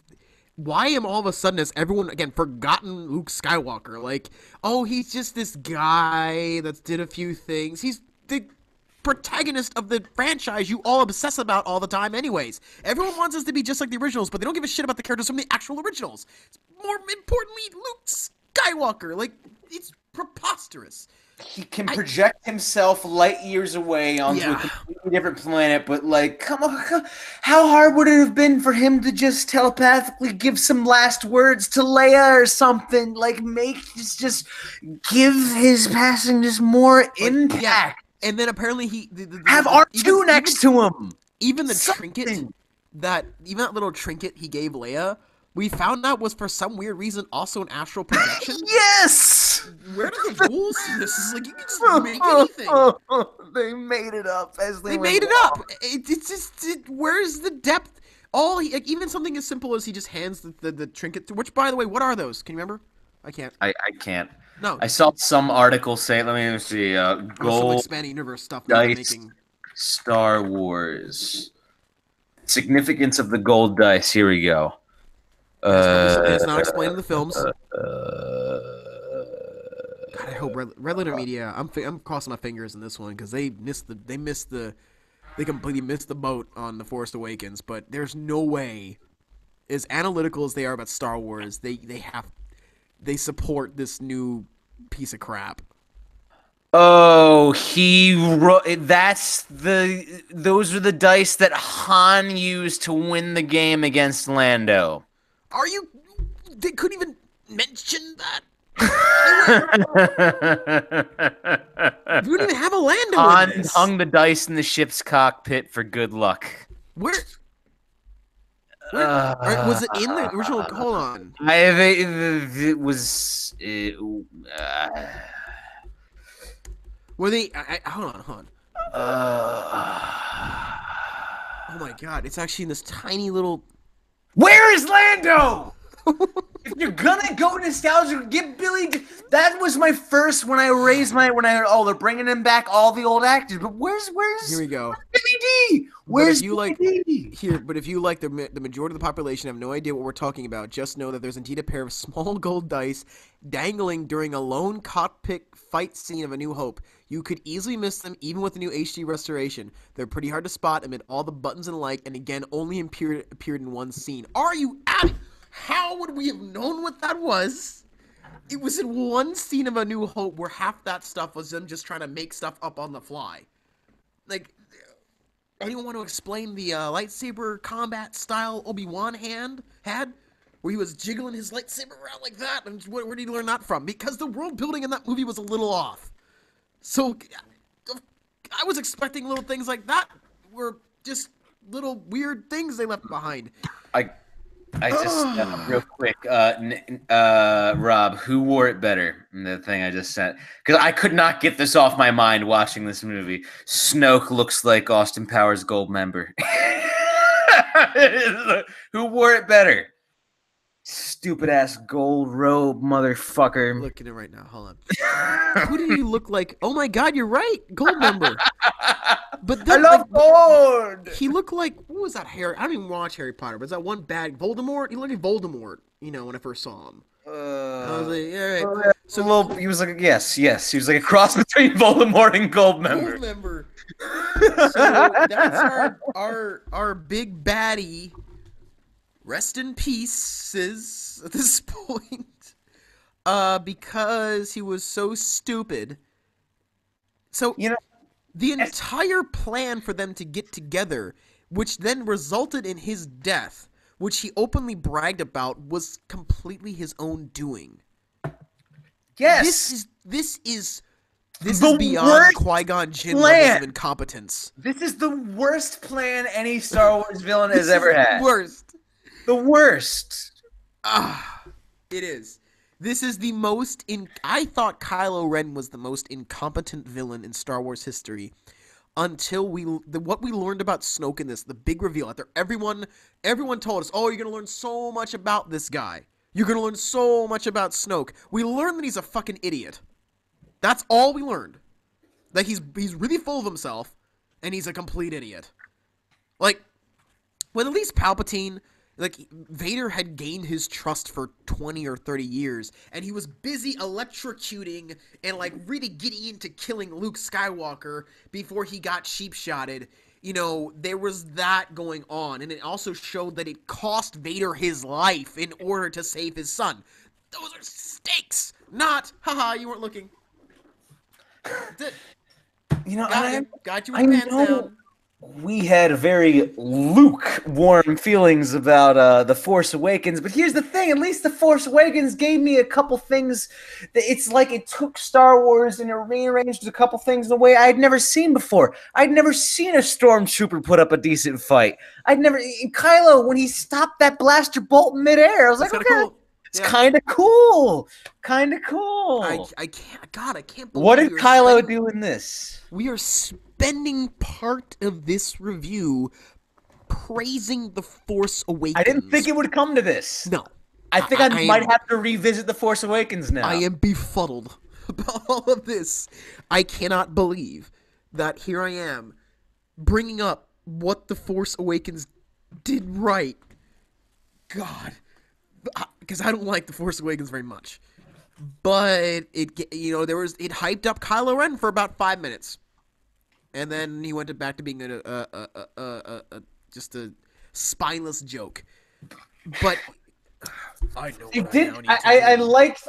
So when Snoke ripped him apart and he had that tantrum, he took off his helmet and bashed it against the wall. I was like, okay, now his tantrum really means something. Yeah. I was on to that. I like that, and during that throne room fight scene, him dual wielding briefly, that was kind of cool. Yeah. But that was it. That was it. Like Everything nice about these movies, everything I liked about, and what everyone else likes about The Force Awakens, every part I have heard so far that people praise these movies for, are utterly and totally cosmetic. That's it. What do we learn about Rey? That she doesn't want to fail Luke. She's the same character she was from the beginning of The Force Awakens. Same character. yeah. Yep.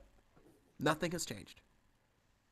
She doesn't. Why does she care about Luke dying? She hardly knows the guy. He was a jerk to her for a few days. Oh no, the world has changed because there's no Snoke. Snoke didn't fucking matter to begin with, I guess. Yep. She was. Remember when she was being pulled in front of Snoke? At no point did I feel tension. I was sitting there just going, "Yeah, they're gonna pull some shit out of their ass. Something's gonna happen, and she'll be fine." I remember seeing her in the trailers and later doing something that seems like it takes place after this. She'll be fine. The whole time I was just like, "Yeah."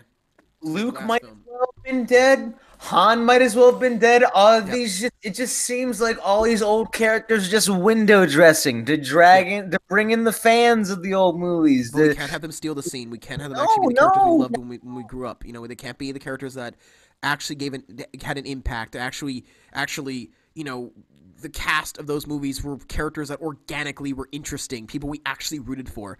All of that stuff, they know that the reason that Luke Skywalker would steal the scene is he's just a more interesting character than Rey ever was. Yes, to make room for Rey and Finn, characters overflowing with distinct personalities. Yep. We know what Luke Skywalker is. God. We knew what Leia used to be. I don't know who she is now. We know what Han Solo used to be. But even if they showed a glimmer of what those characters were back when they were in their prime, or when someone knew how to write them properly, I think they're writing them this way because they don't want to make them interesting, because they have to make these new characters more interesting and steal the spotlight. But in doing so, they're missing the point of why we wanted to see sequels with these old characters. That's one of the main problems of this movie. Same with Luke Skywalker. I cannot get over the fact that this one of the greatest characters to ever be on the silver screen. Ever. By a mile, he makes the top 100. Comfortably. And they had 30 years to figure out what they were going to do after the events of Return of the Jedi, which, by the way, we really didn't need another movie. Even Luke said that. Or Mark Hamill. But anyways, yeah, he even said that. He said, I didn't really feel a reason to make a sequel. I mean, figured out that it seemed like we tied everything up pretty nicely in Return of the Jedi. They did. And after the butchering that they have done to the timeline in The Last Jedi and The Force Awakens, I really don't know if I want to consider Disney Star Wars canon. I just can't respect it for how little respect they have for the original trilogy, and for what it's worth, the prequels too. They don't. So Rey has proven that it doesn't matter what your bloodline is. So why does it make Anakin so special then? The entire prequel trilogy has been rendered completely useless. And even when I watched the first movie, when they blew up a planet that looked just like Coruscant, I thought that was JJ just giving the finger to the prequels. I get it. They don't want us to make the prequels again. I get it. Oh my god, I get it. Everything's a throwback to the original trilogy. Every fucking moment of these movies is a throwback to the trilogy. And you know what? People are eating it up. They don't care about character development. They don't care about this stuff. They just, they want to be happy that, oh look, this looks fancy. Yay! I remember with the Millennium Falcon. It was a thing with the robot chicken gag there. The Millennium Falcon. I know what that is. Oh man, these look like TIE fighters. Everything just looks like the villain. It's actually relatively cleverly made here. The villains, they use the same kind of troops. They had the same death weapon in the first one, and now They have stormtroopers, and the main bad guy looks like a stormtrooper, or at least the bad guy of the stormtroopers. The main villain guy looks like Darth Vader. They have to do everything they can to play it safe, and then people have the audacity to be like, "Oh, this is all brand new." Well, all the brand new stuff has no depth to it. I want to care about Rey. I want to care about Kylo. All I know is he had his shirt off and he can't figure out what side he's on. I want to care. I want it. That scene where he meets R2 could have been something good, but again, it undercuts it with the comedy. Hey, mind your language. Watch the language. Yeah, Sacred Island here. Yeah. Fuck you. Fuck you, movie. What was Mark Hamill of Benicio del Toro's nameless codebreaker character, whatever the hell he was supposed to be? He's like, hey. They sold weapons to the bad guys and the good guys. Well, okay? What was the point? I know. I thought they were going to go somewhere with that one. It was just, well, they're both kind of bad. Or, they both buy from weapons dealers. Okay. Did you want to follow that up with another statement? Go anywhere! Because you don't even have a name, Mr. Codebreaker. We're going to trust this guy with the Resistance, but we don't even know his name. Oh my God. That's some great planning, Finn. You really should be in charge of things. Why I'd love to see you being a general. Find the man with the red pin on his lapel. They just went to jail for a parking violation. And not to mention the fact that Moss, her instructions were, you need to find someone who has a red lapel flower on, who wears it apparently at all times. Just at all times. He just has it on at all times. I remember when I sat there, I actually muttered to my friend when they were laying out the whole plan. I muttered to the guy, my friend with me, and I was like, what is this, a fucking video game mission? Is this like a side quest? What? This is not how characters act. I really think there's this Skyrim in space. It's like, well, you need to find this guy who dresses up like this. So apparently he was an NPC, and that's what they had to find. Some NPC character who always has the same thing on his shirt. What if one day he didn't feel like wearing it? And then they find him on this casino planet, right? They could have on the planet. One guy who has the lapel on. Yeah. Yeah, an entire planet. One dude's got one lapel on. Wow, it narrows it down. Good luck. They had the opportunity to establish a cool Jabba-esque character who runs this place. What the hell was that character's significance at all? Except parking violations and space horses. Yeah, they just. Space horses. You gotta watch out for their well-being. And apparently she knew what they were in this gigantic galaxy full of innumerable amount of planets. But she knew what they were, and they apparently seemed to connect with her some stuff. Oh yeah, I remember these things. Huh? So what are the odds? That's pretty small odds that this is the kind of stuff that you knew from childhood. Huh? So we're gonna waste our time liberating these while we have the First Order, which, by the way, all we know is they can blow up. Well, they used to be able to blow up planets. Why again are they bad? What are their motives? They First Order, or First Order, First Order.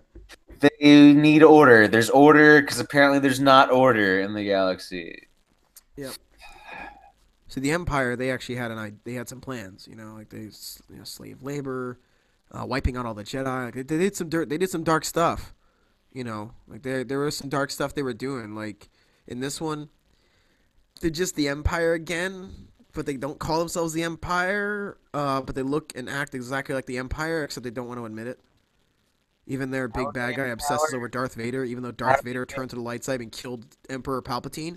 It's like he forgot that part even happened. How did they get where they are?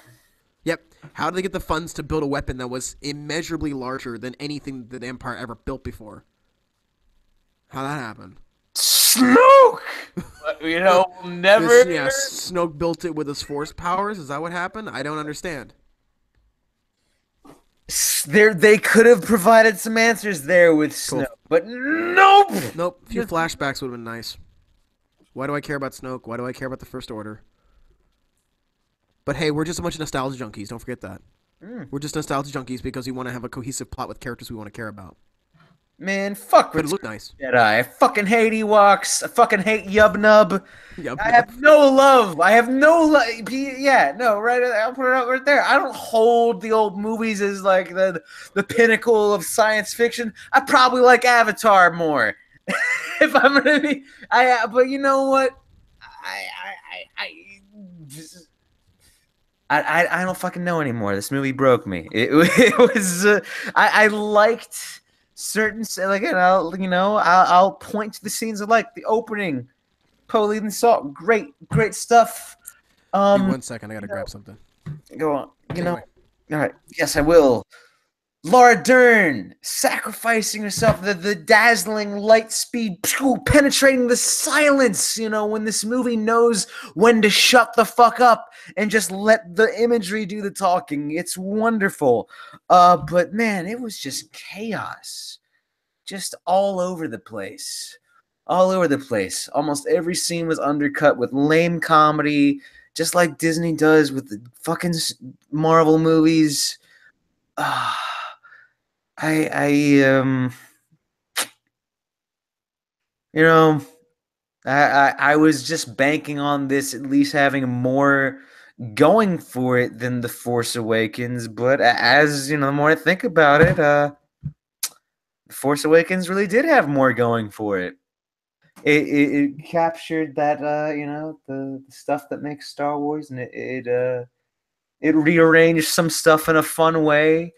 I wasn't so satisfied. I wasn't. I didn't leave the Force Awakens being like, "Whoa!" like some people were, but I was okay with it. This, I don't know. I'm much more conflicted on.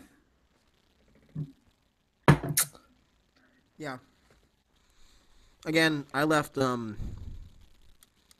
sort of liking it, but then I really grew to hate it. Really grew to hate it. That ending, I mean, yeah, just the ending scene with the boys is like, "Oh, Luke Skywalker," and the blah, blah, blah, and the big alien comes in. "What are you boys doing?" Yeah, Cringe. just saying some Total cringe. totally unnecessary. Why was that there?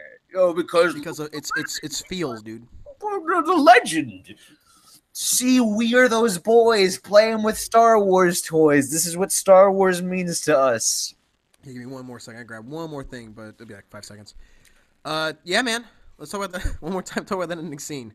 I'm sure there's some meat left in that. Like, what they're gonna do? Is that supposed to somehow reflect the scene where they're looking off into the distance with the stars and stuff? Like at the end of where Luke's guys armor on Leia and To the Anakin's. horizon. You see, the boy looks off into the horizon, just like Luke looks off into the horizon. Yeah. Use the same music. Do you get those Yep. feels yet, you fucking babies? Yep. But don't forget, we're just nostalgia junkies, and this movie is doing all these new things. This is doing something completely new, guys. Completely new. You see, we're just nostalgia junkies. I have to really put that in because that's the major argument I've seen ever since the beginning of this new trilogy. You and I were just nostalgia junkies, even though we want a movie that is cohesive. And if it uses old characters, use them properly. And people always say, like, they're always talking about, the old trilogy and talking, like how, why are you so obsessed about it? Well, the reason why is the original trilogy is why we're even here, guys. It's why we're even here with these new movies. Of course they're going to steal the scene. Of course they're going to do that every time they show up. It's because they're part of one of the greatest trilogies of all time. I know you're in a bad position right now, Disney, but you're the ones who wanted to make money on this trilogy. It's not our job to accept whatever you give us. You want to continue the story of the original trilogy? Then start acting like the original trilogy actually matters to you guys. I am sorry that you can't seem to figure out a way to give us characters that are interesting, but also doing justice to the original characters, like, again, Luke fucking Skywalker. How about new worlds that are interesting instead of What just do you mean? Oh, not dude, Hoth with salt, though. It's not snow, it's salt. They Yeah, that little part there. It's salt. Salt. salty. Yeah. Give me 1 second. Yes. I can't believe it's not Jakku. I can't believe it's not the Empire. I can't believe it's not Hoth. Yeah. This movie can't commit to being something fresh. I hate to sound like a broken record, but it's just a half measure.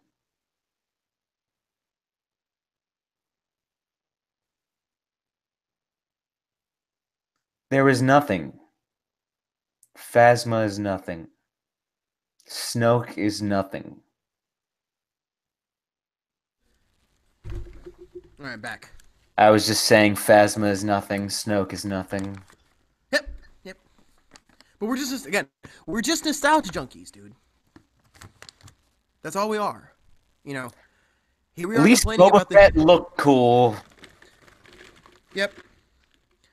Yep, and there was actually stakes to him, following Han and all that. Yes, Actually got something done in he Empire. did a thing. Wow, imagine that. Yep, he did a thing. He did a thing. What did Phasma do? Well, she was mean to Finn, though. Oh yes, you've always been scum. Rebel scum.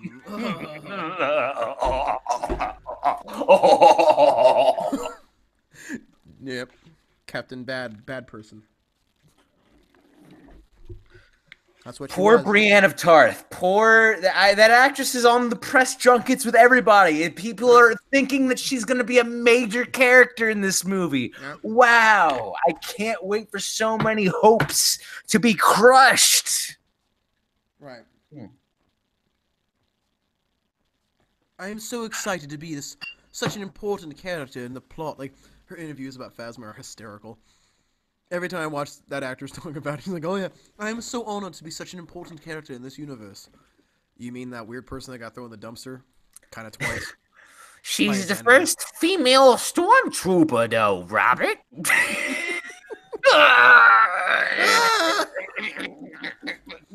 And this is what they do with her? She might as well have just been a nameless fucking stormtrooper. She's absolute scrub. Just with a different top, you know. Right. Apparently that's what they did with her. Yep. Oh, she's got a shoulder thing. Yeah. Beaten by a janitor. Twice. Thrown in the garbage. Literally thrown in the garbage in the first one. At least, God, yeah, Finn did nothing. At least in the first one, you know, when he first gets his first taste of combat, blood on his helmet, shit, I'm out. You know, there's something to his character in the first movie. Yeah. In The Force Awakens, I guess people... I thought I just referred to the first movie, the first one in this trilogy. I think that one of the fundamental problems in this movie, what it boils down to here, is they have made these movies with the intention of creating a trilogy. And in doing so, they have made no movies that can stand on their own 2 feet. That's the problem. That's the primary issue with these films. The New Hope, they weren't sure if that film was going to have a sequel. You know, they weren't sure it was going to be successful or not. Same with the other ones. One second, I got somebody here. So you're really noisy outside. Let me yell at him. We were right back. Yeah, no, he's right. The New Hope. You know, I'm not crazy about the old movies, but you know, it has a definite beginning, middle, and end. It leaves you on a satisfying note. They put the medal on Chewbacca, and it's a good time. It's a good ending. You know, a boy playing with a shitty, you know, Luke Skywalker did this and blah, blah, blah. What are you kids doing? What are you kids do? Better not be playing Star Wars in here. And you know, but the boy knows that there's hope out there in the fucking galaxy, and he knows because the Legend of Luke, the heroes, you know.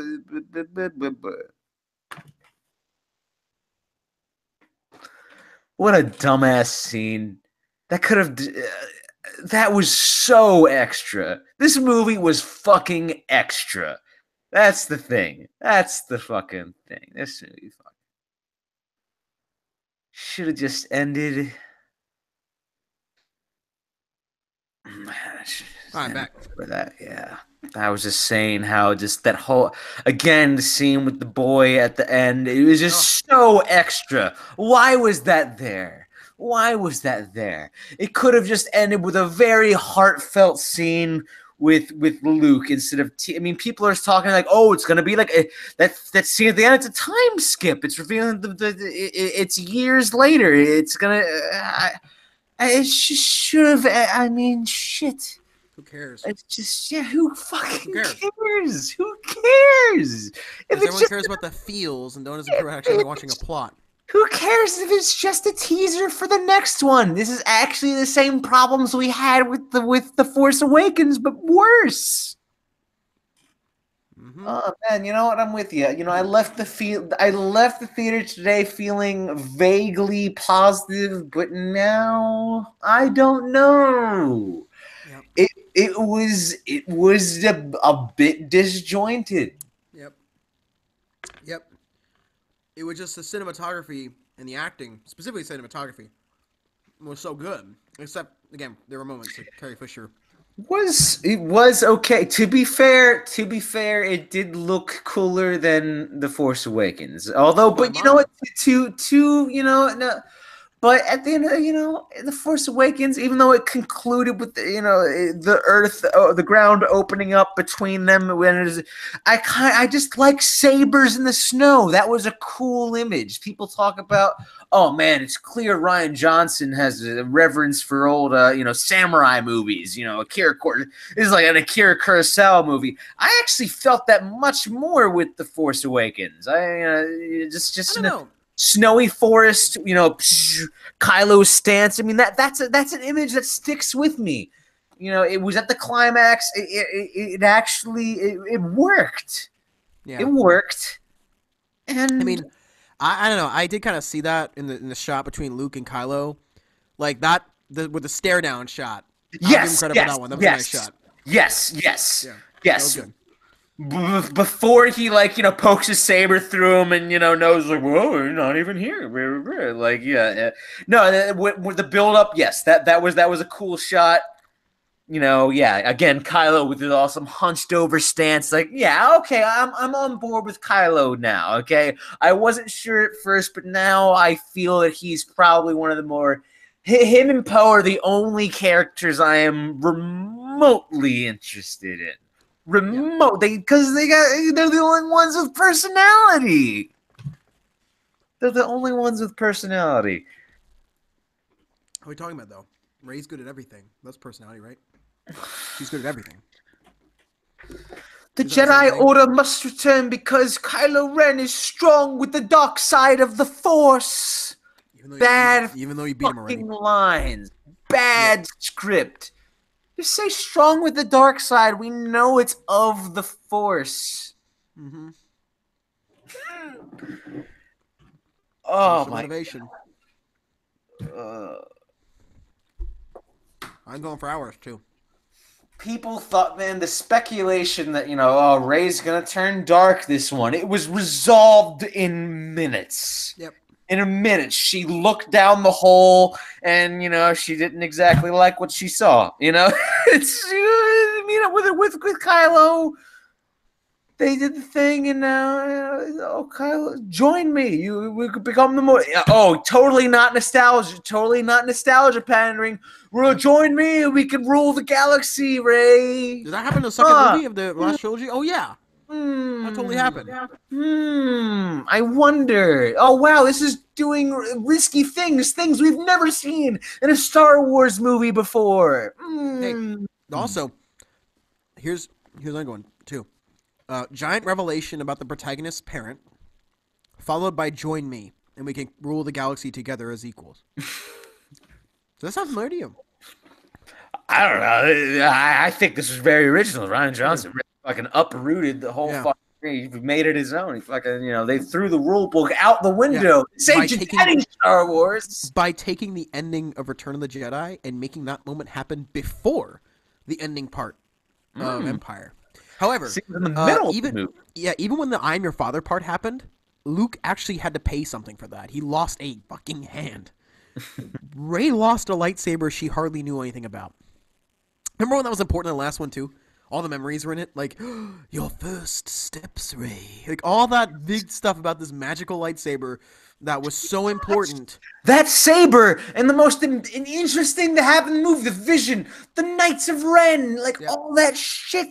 What did it mean? Never mind. What did Never it mind. mean? Never mind. Nobody cares. It could still happen in episode 9. You don't know. I just don't know if I want to see it. Like, I'll probably see it just so I can watch it. I guess have an opinion about it, so I we can hate talk about. feeling obligated to see Yep. movies. I was apprehensive about this one, but I knew, we had to get into it. I got this. I gotta submit. You gotta get that movie pass. Everyone out there, movie pass. $10 a month. You can see a movie every day. It's great. You can see all the movies you want, and you won't feel bad about it. It's less than the cost of one ticket up here in fucking New York. It might be a good idea since then I don't feel like I'm giving direct money to the new one. Yeah. Dude, I always support creating original, like supporting original artists that create stuff. I mean, my band has been victimized by torrents hardcore. Like when we released our last album, within minutes, about like 20 different sites had it on, like Russian sites had our album for free for download. We couldn't do anything about it. So I'm very respectful about making sure if I see any sort of art, I will always pay for it. So I'm down in this position where I won't watch it illegally. I just don't know if I really want to watch 9, especially after the butchering of one of my favorite characters of all time. It's just like anyone who was a real, like a genuine fan of Luke Skywalker, how can you abide by this? Like what happened to the character we knew and love? Even the actor himself hated what happened to him. How can you say you were excited for a sequel trilogy? Because by doing so, it shows you're excited to be a part or to follow that you're following the original trilogy. That really inspired you. Like you really enjoyed it a lot. But by doing so, wouldn't you have cared about the original characters? Like they have this weird in between, like where they have to bring back the old characters, they have to give us all these throwbacks, but they can't do either the new stuff or the old stuff right. I Right. don't care about the old. I don't know. Like I don't know who these like it's like the actors are playing characters who happen to be named the characters from the original trilogy, but they're not the same people. They're not even close to the same people. They don't do anything the original people would do, aside from Leia saying, "I'm a general." That's it. So like they don't even get them right. And then the new characters, we know nothing about them, what their motivations are. We just don't care. We don't. If you're gonna do something different, go ham with it. And I hate to make everything about Batman v Superman, but Yeah. that's exactly what it did. It's just like, oh shit, fascist Batman makes so much sense in this story. This is Yeah. not the character we know, but you know what?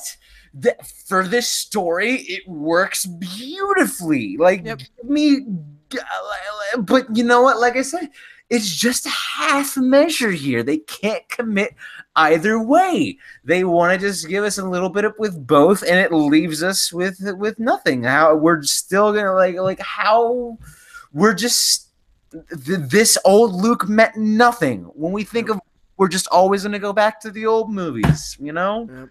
This didn't do anything to add to his character at all. Same with Leia. Come on. Sorry, guys. What was the Car- point? What was Carrie Fisher's Leia ain't what it used to be. I'm sorry. I wish I could say something to defend it, but in neither movie did I feel she did a good job. At least Han had that moment when they're getting chased by that atrocious CGI mouth monster. He throws the guy in front of him when Yeah, he trips the it was guy. a little hot there. I was like, okay, you know what? That's a good old Han moment. That's like if Yeah. Han did not give a shit, that's exactly what he would do. But you know what? Yeah. I didn't get any of that from this one. Oh yeah, Leia can fly in the vacuum of fucking And space. again, I know we talked about it before, but that was some of the worst. Like I usually don't try to be one of the guys who says CGI is terrible because most of the times when I hear that about a movie, most people don't even know what they're looking at. Like when I was watching Justice League, the person I was with was like, oh, I can tell this mustache was shaved here, and I'm like, that's not a reshoot. He doesn't have a mustache. You're just trying to basically point out bad CGI. There's none here.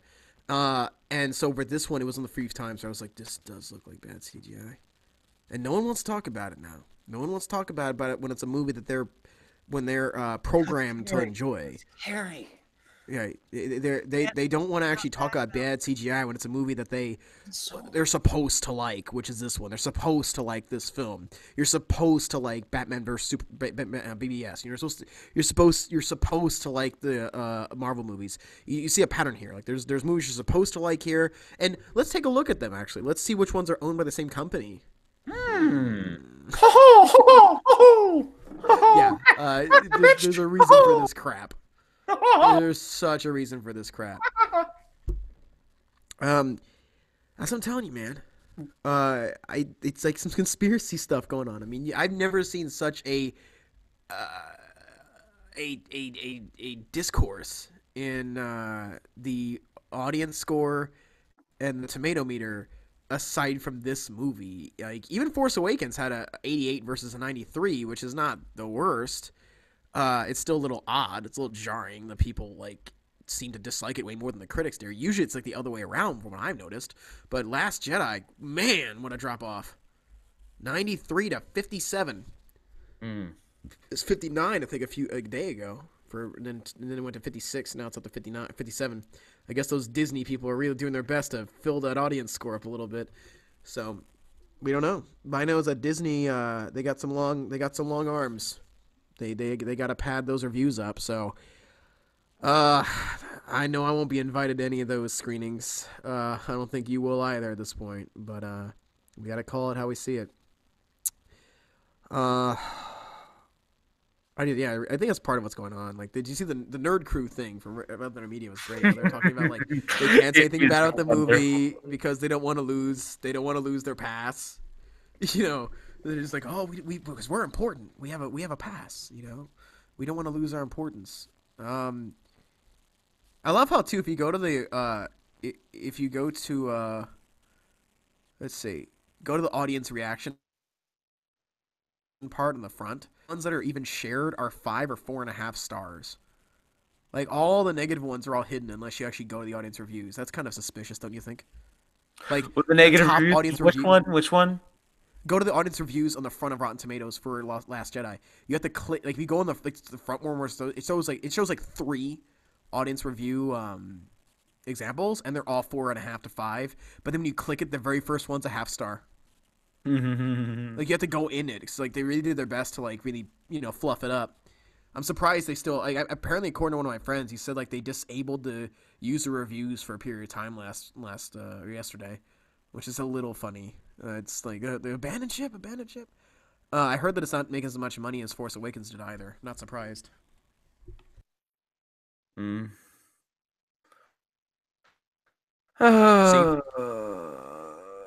Well, I can track them through light speed. Oh yeah. Did they even explain how that happens? No. They just can, because they need to put some tension in the scene because they don't know how to make their own. Subplot didn't fucking matter. No. And it took so much time. Luke Skywalker was completely ruined. Snoke was ruined. Well shot though, boy! Even tricked me. Oh, can we haven't even talked about BB-8, the most over OP. Holy shit, you're right. In the fucking you thought R2 was handy. Franchise. You thought R2 was a plot device. Oh. Holy shit. Yep. He makes R2 look like a fucking chump. He takes down 5 armed guards. He pilots an ATST. Yep. He sneaks around in a box like Solid Snake. And you know what? It would have been fine if he just had a duel with the First Order droid, that dark BB-8 that was also on a sphere, who knew what was up. What was that about? What was? He should have just fought Snoke on his own. Yes, I can see it now. You're raising your saber, and like BB-8 just rolls up. He grabs the little saber. Happy beeps. Well, I mean, I think about the most incompetent Dark Lord of the Sith ever versus the most impressive droid to ever exist. That's a hell of a showdown. Yes, God, I want that. I want that title fight. Really, BB-8 bailed out our heroes several times in this. No kidding. BB-8 did more things than fucking Poe. Are you kidding me? Fucking BB-8, man. Yep. BB-8 did it all. Did more in that movie probably than R2 ever did in like 40 years. That's how ridiculous. R2 was relegated to a fucking background character. Why could he have just not been at Luke's side when he died? Like, where did he go? Where did he go? Yep. He was a plot device in The Force Awakens. Same shit in this one. Just why even bring back R2? He's just gonna project a goddamn hologram and that's it. That's a low blow, R2. Hey, watch the language. Sacred Island. Yeah. Well, that's it. I forgot about BB-8 being OP. Good point. Hot-wired and ATST. Managed to take out armed guards, which we guess are from coins. The entire hull of the thing is destroyed. They're getting away on ATST legs. But we don't have any throwbacks to the originals, guys. Oh, no throwbacks. God. Even though the AT-ST is a throwback. How about a new goddamn vehicle? Oh, wait, no, they had AT-ATs with beefy arms. Yeah. Yep, with red eyes.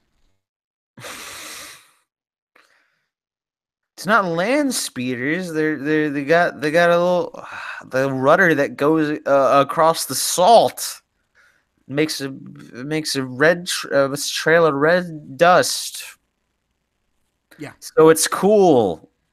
And their plan was to somehow take down AT-ATs with those. Because. And then Finn actually revealed the one way you could actually use one of them effectively to take that weapon down. But Rose had feels. Because of her feels. Her sister, remember her sister who sacrificed herself to drop the payload. Remember with her other half of the fucking yin yang necklace. Disney fucking racist bastards. Yep, because nobody dies in war. Nobody dies in war. And if they do, it's a big deal. Yes, God, yes. Yes, no, this movie is great because the Minora team went on a very important mission. Yep. I didn't say that one. You did. you did, man. I did. You know what? No, I'm doubling down. You know what? They deserved more. Those actors deserved more. Yep. You know, because they're trying. They're trying. Why did they give him this bullshit fucking subplot in the casino world that sucked ass? Was a dumb knockoff of the Cantina. Even the music sounded the same. Oh my God! That was the first time I ever expected to see a Sonic Adventure stage in Star Wars. It's like it really was. I just was sitting there like. There were times we could hear like me sitting back and like tapping my knee, just kind of like. We get it. Oh my God, they have tuxedos. Oh, it's a roulette table. That's space slot machines now. Oh, you know, you remember the funny part where this short alien thinks BB-8 is a slot machine and he keeps putting coins in them, but you know what? BB-8 shot the coins at the arm. He shot him right out his incapacitating projectiles. Yeah, I didn't know that.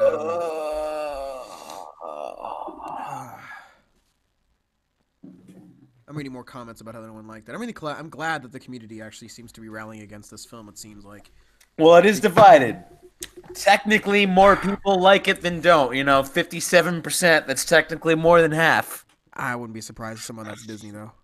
I'm just reading comment for comment at this point. Like my wall, my friends. I got a lot of friends that they're all in the bandwagon. Like you could. I've never like a lot of my. It's been surprising. It's surprising.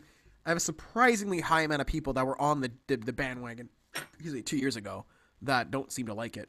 But I have people that I literally they haven't seen the movie yet, but I know exactly how they're gonna respond without seeing it. Like I know what they're gonna say. I'm gonna see it get ranked next to Empire. It's gonna be ranked next to Jedi, A New Hope. That's gonna happen. I'm telling you right now. We can make a bet. I could give you a secret list of names, and I can tell you how they're going to react to the film before they've even seen it. And I can tell you why they liked it, or they say they're going to like it, and completely miss the point of having characters with any kind of development, world building, or anything that makes actually a good storyline. I can guarantee it. It's part of why I get tired of this bandwagon stuff. It's part of one of the reasons I'm getting tired of Star Wars. I am beginning to hate Star Wars now because of this stuff. Because of how repetitive this is. The bullshit about Rotten Tomatoes is you see a lot, it just seems, I don't know who's deciding this shit. Like they'll give like, some critics will give like 3 out of 5 stars. Some 3-star reviews will go on positive, and some 3-star reviews will go on negative. It's just, there's no consistency. I don't know why people go to Rotten Tomatoes. Like, if you're gonna go to an aggregate review site, Metacritic gives you a more accurate idea. I just these reviews are just, yep. It's misleading. Yeah, definitely. God, yeah. What? Oh my God. But they took bold choices in not giving us a good story. Yes, I like that. That's a bold choice. it's good. It's good. You know, we don't know who our main protagonist is. The antagonist, really. 3%. Antagonist, by the way, antagonist changed midway through the film. The critics' consensus is Star Wars The Last Jedi honors the saga's rich legacy while adding some surprise and delivering. He makes the greatest hero in the series of the saga turn into a depressive hermit. He kills himself because he's out of mana. Yes!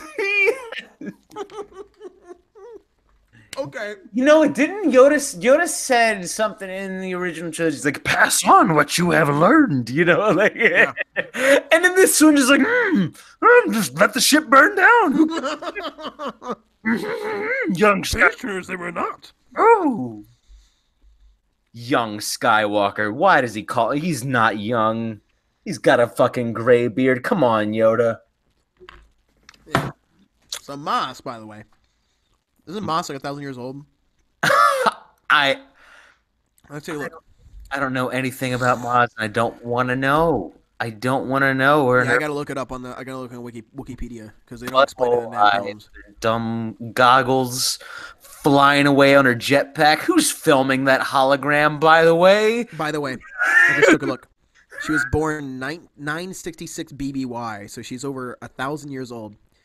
Yoda dies of old age, the oldest character in all of Star Wars fandom at like, what, 600? 900, right? He's over 600? I think it was like 600. Let me look it up. I think it was 600. She's probably older than Yoda. Yeah, with no force powers. What, 900? So she's older than Yoda considerably. Does way more than Yoda can, and Yoda can explain what he does with force powers, but not Moss. Who cares? Who cares? Screw the plot. That's what I'm saying. We got an older character than Yoda. Oh, is she going to talk about the stuff before the Clone Wars? Anything that's cool? Anything she would have learned about over 1,000 years? No. It's a story for another time. Story for another time. So that other time never happened yet. Clearly. That other time that would have been very handy to know about. Who cares? Who cares? Everyone's going to clap their hands. They're going to enjoy the cinematography. They're hyped because it is Star Wars. Just like the prequels. Give it time. Give it time. Except now we got the Disney juggernaut fluffing up reviews and all other stuff they're probably up to. It's the only way I can explain this stuff. Only way. This movie hit, again, as I was saying earlier, the more I thought about it, the less I liked the movie. People are going to downvote this video like crazy. That's fine. Oh, this is a great. I'm reading some of the rotten reviews on Metacritic. And Fred Topple, he's on this site. We Live Entertainment. He did a really good piece on the whole Spider-Man franchise. By the way, he's otherwise known as Franchise Fred. Look him up, Fred Topple, Toppel. This is a great blurb from Metacritic. Every moment where The Last Jedi almost takes a bold risk for the series, it undermines itself to maintain the status quo. That's a great blurb. That encapsulates everything that I feel. Like I said, again, I've said it like 3 times now, but it's a half measure. It tries to have its cake and eat it too. It doesn't go far enough because it still has a foot in the goddamn nostalgia shit. It can't commit to either one. You know, Yep. people shit on the prequels, but at least like those added a lot of cool world building to the franchise. You know, it kind of it didn't rely a lot on the old movies. Maybe, a couple of moments in the third one, like certainly the third ones aren't without criticism. They're not great movies, but they went for it. They fucking went for it, and yeah, this just feel I don't know. It's just not as ballsy in comparison. Sure, like the cinematography, the production, it was there were some sequences that were rather cool, but Yeah. yeah, the actual content, the story, the characters, what was there? What was there? Yeah. And I was reading a review. I was watching a review before this before I saw it, and you could tell it was one of the guys that just really wanted to pass to the next one. So he was like doing everything he could to like talk about the problems of the film without calling them problems. It was the best. Like it was really great watching him like dance around the problem. It's like, well, there's a side plot. I really wasn't sure it was worth keeping. I mean, it's not bad. I'm thinking, okay, side plot's gonna suck. Like rather bad. Okay, that's gonna suck. And he then said, "There's a lightsaber fight. Oh man, it's the best lightsaber fight of the entire saga. It's in this one, and when you see it, you're gonna know." I didn't know which one he was talking about, and because neither of them blew me away. It's gotta be the throne room sequence Yeah, with I the guess red it's background yeah, that burns up. I think that could have been done better. There were parts of it that I think were really great. Like I said, Kylo dual wielding, they were glimmers of brilliance in that scene. I think by the end of it, when the red screen had just been reduced to embers, and the embers are just falling down, and Kylo is trying to tempt Rey with the dark side. Like that was kind of a cool image, but the fight itself, it could have benefited from like some longer, wider shots. I thought the editing was a little all over the place. That I really just could not get into it. All of a sudden, like Kylo and Rey just click like that, and I just didn't. I wasn't all with it. Some people are saying like, "Oh, that was incredible! It was such a great sequence." It left me wanting a little forgettable, more.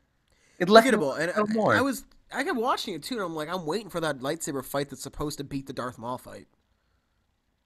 Or beat Mustafar. I know it's a really long fight, but you want to top the mother of all lightsaber battles, you better outdo it. Nothing's topping Mustafar anytime soon. I know it's long and bloated and stuff like that, but it's still pretty fucking crazy. Like I was Finn, just sitting there, I'm like no, he's waiting sitting for it. there like, what? Just waiting for more. Yeah. Finn, at least he held a lightsaber in the last movie. That was cool. A non-Jedi character holding a lightsaber. It's like, whoa, this is something I haven't seen before. It's a little, it's odd, but I'm with it. And Yep. like, it just felt. Finn wasn't given enough in this movie. I mean, yeah, Finn he's was given one of the shittiest side plots I've ever seen in a Star Wars movie. Absolutely terrible. beats Completely Phasma. uninteresting. Hey, bam, knock you down, and then the ground just explodes beneath her. I Second yeah, movie in a row, Phasma is reduced to a joke. like yeah, I just And again, this is the new shit. it just couldn't commit. Like, when Poe's like, I'm sure you have a million questions, and he says, "Where's Ray?" I wanted, he said that I wasn't really feeling how much he cared about Ray until the very, very end. Yep. When they finally meet back up. Yep. Uh, So I where's think the consistency? yeah, in consensus, I think because you and I have now, this is the first time I actually talked with somebody with that, not online, like actually verbally spoken with somebody ever about like since this movie I watched the movie, like I'd actually not talked to anybody about what I thought, and I think in you and I bouncing off the things you and I didn't like, I think even in this review I've grown to dislike the film even further now. Like I dislike it more now, and I'm with you. I'm with yeah, you. I've left the movie feeling vaguely positive Me because of too. like 2 or 3 sequences that I felt like really tried to do something cool. Yep. But when you look at the story, the characters, it just leaves you wanting with so much more. I feel emptier than I did than with The Force Awakens. I felt like The God. Force Awakens was just a tease, you know? Like I liked a lot of the stuff it did, but it just left me feeling, well, that was just a retread of A New Hope. That was Yep. just it didn't go further enough. It feels like it's just teasing the next movie more, and those feelings have just been amplified more with this one. I feel like it's just it's leaving so many plot threads dropped, just like, oh, you know, they might do it in the next movie. The Knights of Ren, they could still be a thing. I guess. Ray's parents, it could just be a fake out. It could be another red herring, just like Snoke. Just like the main antagonist of the entire sequel trilogy thus far. It's a red herring. Which, by the way, again, the problem when you have a Dark Lord of Sith usurping another one, the point of the rule of two, which is, that's what this is. It's the rule of two. That's why there's a master and apprentice. They're doing everything that Sith Lords do. Now, when you do that, the point of the master and student is so the student surpasses the master, so he's a bigger threat, so he's actually scarier. Kylo Ren's fight record has only proven that he is not a good villain. I'm not intimidated by him being the Dark Lord of the Sith right now. I'm not. Sorry. You cheap shotted your bad guy, and now you're supposed to be the big bad guy now. You're the big boss. Why again? Why are we scared? Because I was like, Rey is the last Jedi. Yeah, and he's the last Sith, so I guess the Force is balanced now. We've balanced the Force because Kylo was a cheap.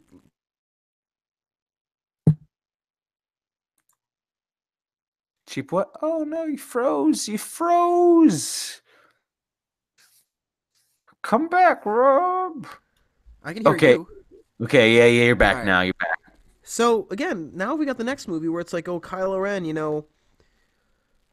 he's the new bad guy, even though he's weaker than the prior one. The threat should be increasing, not decreasing in power. And on top of it, again, Kylo's conflicted. He might just become a good guy in the next one. Then where's our... Yeah, he did. He couldn't pull the trigger on his mama. Didn't hesitate for his dad. Did not. Can you help me? Can Mm-hmm. you? Did not hesitate for. He couldn't do it with Leia. It had to be his cronies who did her in. Like, come on. How am I supposed to believe this guy is so bad he could overthrow the big bad? How could he be more intimidating than Snoke? This guy who has demonstrated godly, this godly mastery of the Force, bridging minds. The shit that he does with Hux at the beginning of the movie. No. How? I mean, yeah, Kylo He didn't. blows Kylo away like he's a ragdoll. Yeah, or Ray, he just swats her away with Yep. just whoosh. Yep. Yep. I was hoping that by the end of this movie, like Kylo would establish himself. Like, yes, give me some more. That moment where he freezes the blaster bolt in midair. Like, give me something. Kylo, give me something that interests me. And I just it left me wanting even more than what I was wanting after I saw The Force Awakens. Yeah. I cared about this universe a lot less after this movie. I cared about it less. Yeah. They ruined Luke Skywalker. They've ruined pretty much everything that we were looking forward to seeing in this sequel trilogy. And they've even ruined their own characters they've been promoting like crazy to put over for us to like them. They can't even get those dudes right. So again, why do I care? The music's not even interesting. Nice cinematography again. We'll say that over and over and over. Cinematography's nice. And it's enough to trick most people into thinking it's actually a fully fleshed out Star Wars film, but Production is good. The performances are all right, but it's just, come on, where's the writing? yep. Give me an iconic scene, I cried the man. entire time. I cried. I cried. Because they had a person with purple hair as a leader, and I have purple hair. It's a first. It's a first in Star Wars history. Purple fucking hair, and the Yeah, other I like lady him. with the big fucking nose. Let's What the explain. hell is Yeah, her name? yeah, her. That's right. Let's talk about what makes that character so important, outside of her hair color and what she does for her job. Go ahead. Let's start. Say something about her character. See if you can, Keith. Do your best. I know it ain't easy. I can't.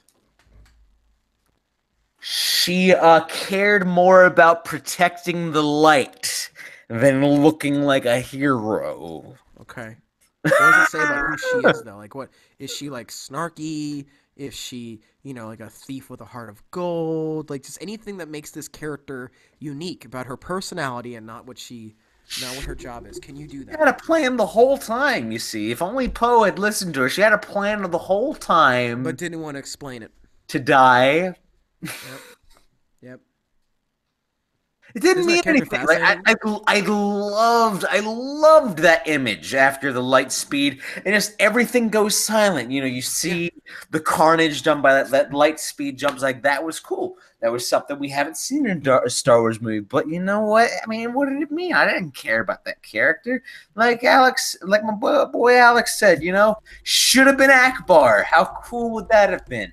How Oh man, that would cool that would have been would that a have been? warrior's death for a character that, it would have been cool to see Admiral Akbar, like, his final oorah. It would have He been was nice, but relegated to a background role. What was the point? What was the oh, point? killed off screen. He at least had a line in The Force Awakens, if I'm not mistaken. I don't remember if he did or not. I think that I can't remember it, but I think that he spoke in The Force Awakens. And this, he just appeared and he just dies pretty much off screen. Yeah. Yep. Mm-mm-mm. One second. Anything that we're missing here? Hmm. Casino World. I think that's all the major stuff I can think about. Like, I'll go see it one more time to make sure I saw it with a 100%, not being sick state. I'll probably see it again over, the holidays. I might probably see it again. Like I said, I got this movie pass. I can see a movie every day, just $10 a month. Might as well. I'd rather see The Shape of Water again, though, man. I'd rather just go see a good movie. It's just, I might be at a podcast tomorrow. yeah. There's 3 p.m. I might be going. It's kind of like a nerd podcast. Cool guys. Thankfully, the host seems to share my sentiments about this film, so this helps kind of refine my case tomorrow to really bring it to him and be like, all right, this is why the film sucks. Feel free to argue with me, but no one's gonna have a decent argument. It just even Force Awakens, I've seen a few people. They haven't made good cases, but there's at least more of a case to be made. This one, where do you begin? Like, no one has The, defended Space Vegas or Leia. You can't even the, start there. the silver lining is that it seems that more fans are pushing back this time around. Yeah, this might be more poorly reviewed than. Oh yeah, it's equally poorly response to Attack of the Clones. Woo!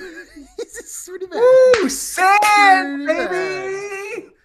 It's coarse and rough and gets everywhere. Yes! Yes! Fuck I hate yes! sand, so that's why we're gonna go to Salt Hoth.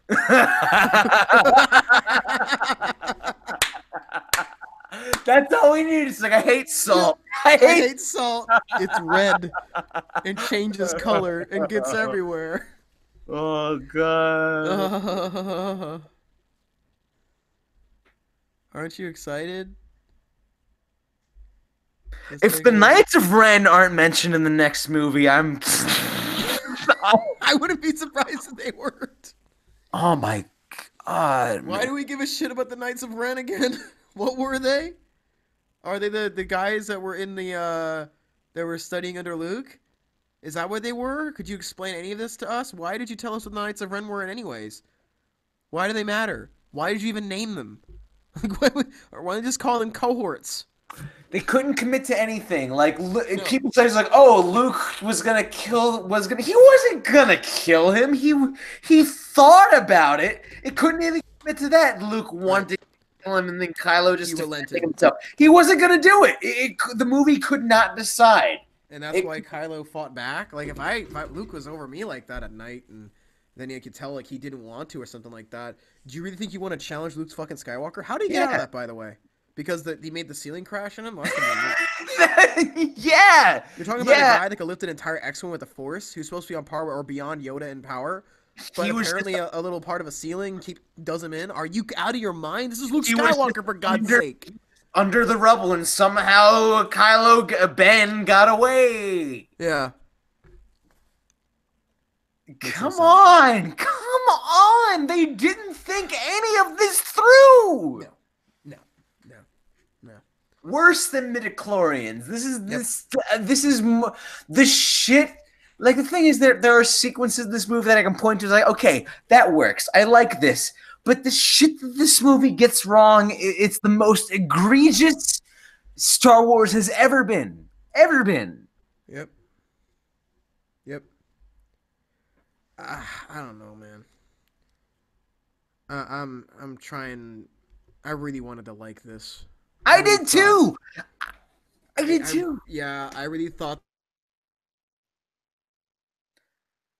Oh shit, you froze. Hang on, when you come back, just hang on, I'll tell you when you're back. But I cut off when you said I really thought. You know, it's like, all right, you really thought what? I thought that they finally got the quote unquote pesky first movie out of the way, and now they could start working on making actual movies as opposed to teaser trailers. I was hoping this was just like the last trilogy. You know, the middle chapter, it's gonna hit that sweet spot. That's the thing. Like, I love the middle chapter. I love, Lord of the Rings. Like, I love that middle chapter. Once it hits its stride and it gives us the goods. Yeah. I only saw a little bit of that, just a little bit. Like, the parts that I liked more than any scene in The Force Awakens, but the same goes for all the scenes I didn't like, you know? I think that might have summed up pretty much every issue we got with this film. Yeah, most of them, actually. 2.5 hours now. This is a new record for us because it's what's worth it. I mean, yes, I've been waiting for this one for quite some time. I don't know. I might have to edit this down a little later, unless you want to edit it down. It's gonna be a lot of work, but oh man, we got this out there, you know. We'll see it again. See if we can get in more people next time, and that might be, you know, get more input going on. That could be quite a thing. But I just we've pretty much covered all of it, all the bullshit, all you know. But it looked nice. It looked nice. The ships were good. But that's enough, man. That's enough to convince someone of a good film. Don't forget. So we're just nostalgia junkies because you want a movie with plot and character development, you know, and a good script. And I cried. I cried. Sorry, guys. I saw that too many times. It was just like, come on. What part did you cry during? Come on. Embarrassing. When the girl with the purple hair crashed the ship. Oh my god. He said, I like him. I cried. I like him. That's why we cried. Well, it's safe to say. Maybe the next one we'll have someone with green hair crash a spaceship. And then more people cry. After saying I like her or something. Yeah, that's the thing, man. Where were what was it, Mothma in the original trilogy? Where were all the people coming after her? You know, everyone dying. You know, everything was Poe's fault. Everything was fucking Poe's fault in this one. Even you know, what out there leading the attack and everything. Where was anyone like coming to the command in the original trilogy? Like, people died. People died. It's fucking war, people. It's war. Sacrifices must be made. So we've lost our resistance in smaller numbers. Doing a worse job, against an enemy that's the remnants of the guys we already beat. That's it. And they managed to make a super weapon that completely dwarfs the Empire when they actually had resources and manpower. They lost 2 Death Stars. Do you know how many men they must have lost in those explosions? But somehow with the remnants, we've done worse, apparently. You know, I thought that was mind-boggling. you know, when I first saw that, I thought, but you know what? It was better, you know. At least it showed like the First Order really fucking meant business, you know. It was something. It didn't make a whole lot of sense, but it was something. Yeah. And this one, I don't know. I don't know. Like I said, Snoke, nothing. Phasma, nothing. Hux, hilarious. just, This is a comedy. just, wow. So, like, all I can say is I hope I hope Kylo's not gonna fucking be good in this next one. I hope he doubles down. If they can make Kylo the baddest mother that has ever been in Star Wars, I will say, you know, I will give Episode 9 that. But you know what? I don't want to count my chicken. The first 2. No, not at all. No. We're just haters. You and I are just haters. That's all this is, dude. We're just haters. We're just nitpicking. Just nitpicking. Yep. Who are we? We're just nerds. We're just nerds. Remember that. We're just Batman v Superman was better. Oh my god, it was. BBS was tremendously better. I hate to make everything about Batman v Superman. It was tremendously better. Damn it, I felt it so hard with this one. Because everyone's saying, like, oh, this one's so bold and risky. Where were you with Batman v Superman? No, Batman's got to be this way. Superman's got to be this way. Oh, but Luke Skywalker, you know what? Disney's got a different vision for him, you know? Yeah. It's fine. It's bold. I like it. I like it a lot.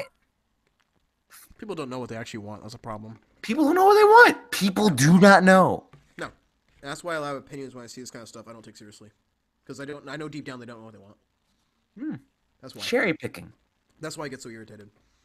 I can tell when someone's actually just spewing what other people have told them, or when people actually genuinely feel something about a movie. And there's people that disagree with me on certain movies, and they have genuine opinions about it. But most people don't. Most people don't. We got to be real here about that. That's why this is so annoying. Most people, 90% of those who support this film, people are gonna hate me for this, but a lot of, I don't know, 90, but a good portion of the people that support the film, it's like what they've been. It's like they're preparing. Like they take notes and like, okay, what should I say if someone doesn't like the film? Okay, well, it took bold choices. It took bold choices. Okay, what choices? When Snoke died. You know, that's not a good one though. Explain why it's a good choice then. Because I didn't see it coming. Okay, that does not always mean good thing. What does it do for the story, though? Like, what is that? How does it make it better? How does it make the stakes any higher? It could have been done better. Like I said, just give Snoke something. Give him a monologue, like something. Not just have Kylo do a fucking Highlander and absorb his powers after he does that. That'd be stakes. You're right.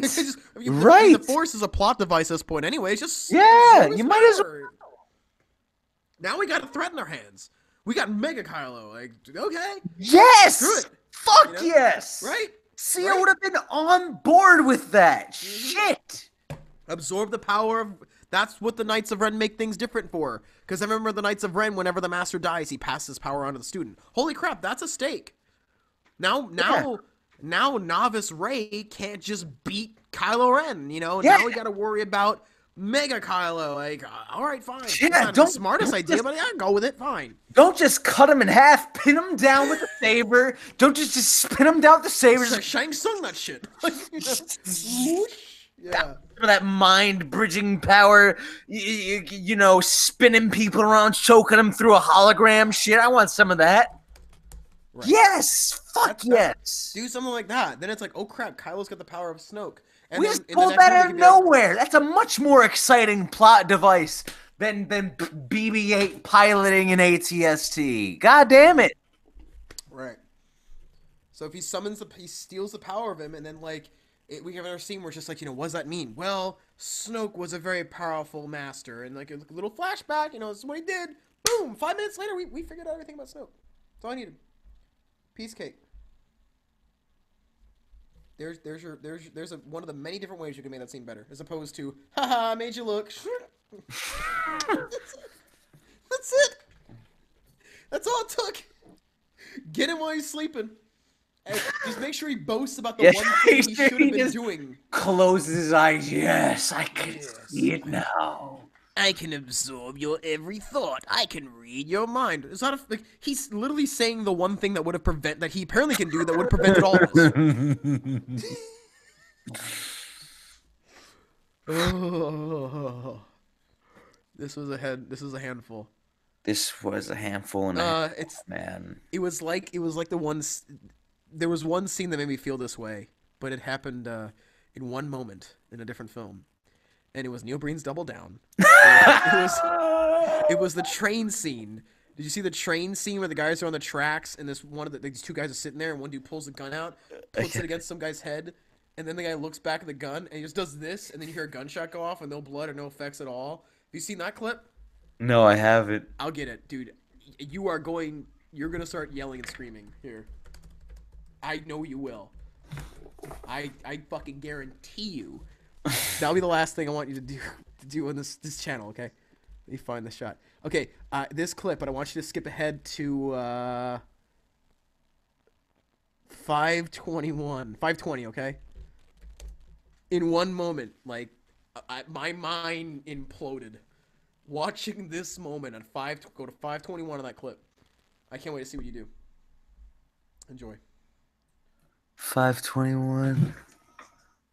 Ghetto dreams. Dude, just 5:21. Okay, okay. Two guys on the train tracks.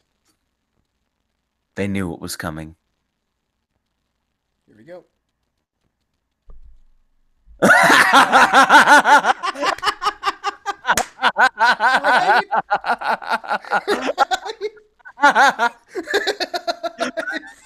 It's in gold, dude.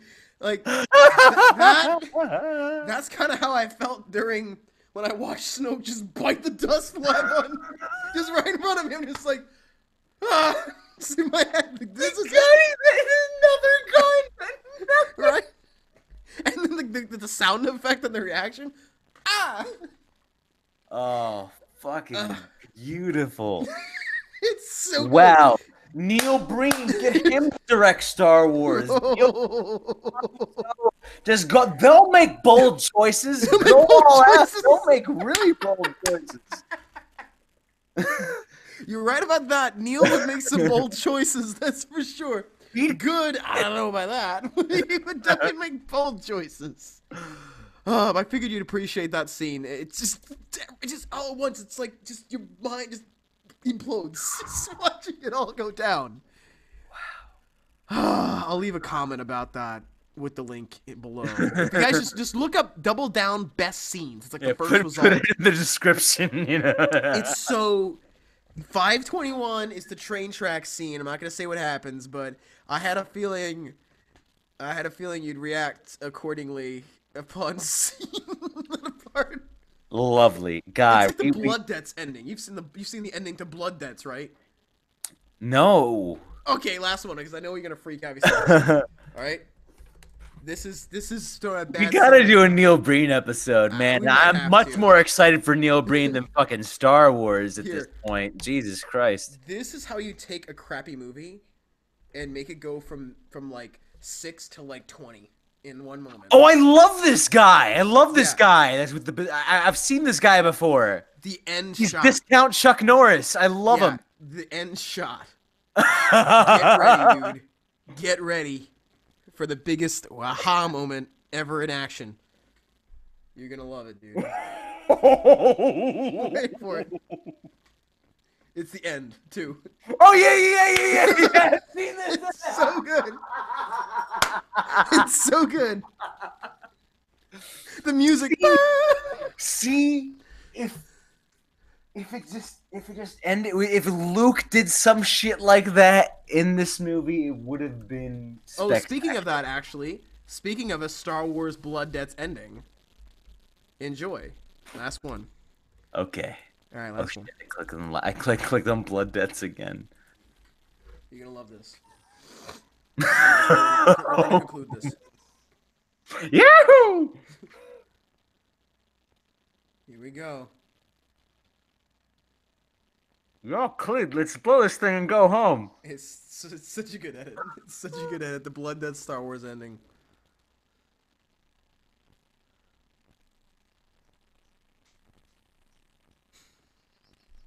God, this is so much better.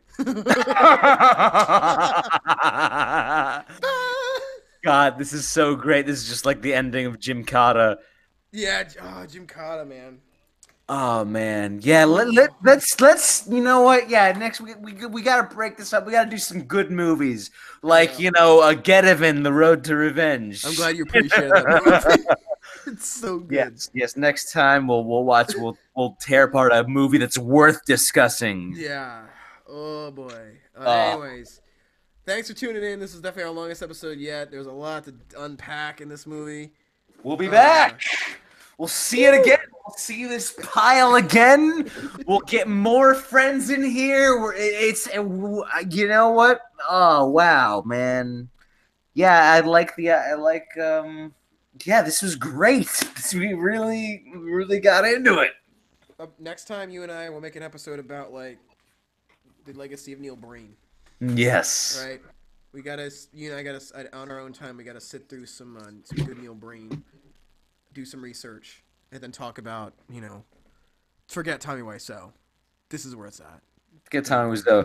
Neil Breen, whoever was his name from Miami Connection. Yeah. Friends to eternity, loyalty, honesty. Oh my God!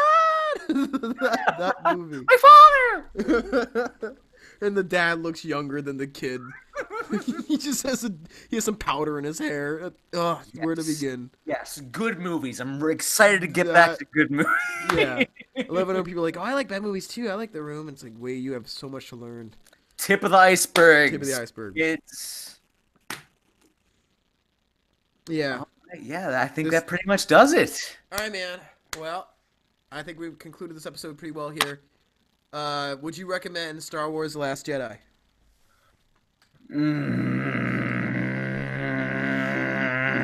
As a rental, you don't need to go out to the theater to see this. Like, seriously, you can wait for it to go on Netflix. I really had no benefit seeing this on the big screen, really. Yeah, that's how I felt about it. It did a couple interesting things, but you don't need to pay $10 to see this and sit in a room with a bunch of idiots for 2.5 hours. Just see it on your own time, your own, no extra dime, Yeah. I could have just waited to rent this. As for me, no. Not at all. I couldn't recommend this film. As a movie, it was a mess. Slowest chaos. It was chaos, man. The slowest paced Star Wars movie I've ever seen by a mile. And I thought Episode 2 was slow. It's got nothing on this. This was molasses. Not to mention the fact that it absolutely, completely butchered Luke Skywalker. And I cannot forgive the film for that. As a fan of the series, it has completely neutered and ruined Luke Skywalker. Not just to my dismay, but even to Mark Hamill's dismay. No. Even if you're a fan in any way, shape, or form of the original trilogy and you genuinely like those movies, stick with those. You will always have those movies. Yep. Don't watch Luke Skywalker get completely tarnished. As far as I'm concerned, this movie's not canon. I'm not interested in 9. I've been hyped down at this point. So no, I could not recommend this film in any way, shape, or form if you were play the Jedi Outcast games. Yeah, Kyle Katarn, man. Yeah. Yes. I like that Revan mask they're using for Kylo Ren. That's also Jason Solo, by the way. It's an entire. It's young Jedi Knights chasing Solo. Mm. Same character. Changed the name to Ben. Similar plot.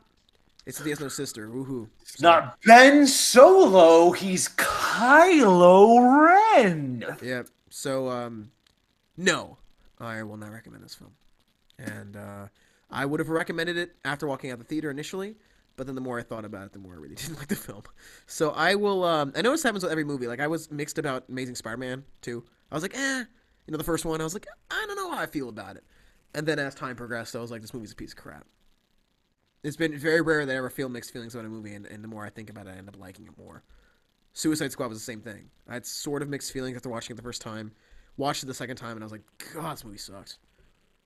So yeah. Anyways, that's my thoughts on it. I can't recommend it, especially if you're a fan of the original trilogy. But if you like good cinematography, and things that you can clap and go yay to, then there's some stuff in this that you'll probably like. Those cute little fuzzy animals and all the comedy because it's owned by the same people who own Marvel. Animals. Yeah, space horses. Porgs. The porgs are so cute. The porgs, that's what they're called. Yeah, birds with pug faces. How can you not love them? Chewie, don't eat the roasted porg. Be friends with the porg. So yeah, if you like going yay, hashtag Porg Nation, baby. Yeah.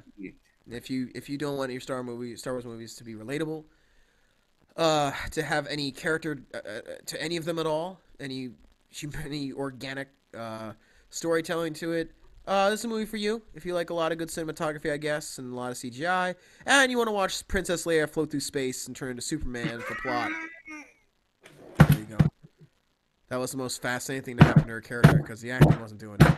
And I don't know if it was Carrie Fisher's fault or not, but Leia has stunk in the last few movies.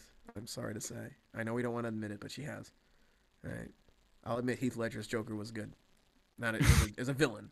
I don't like him as a Joker, but great villain. Great, well acted. Good acting job. No, he put in the work. Tom Waits impression, man, with a little extra stuff added on top of it. It was really good. I thought, no, he did a great job. It wasn't because he died, though. I just thought it was a good job.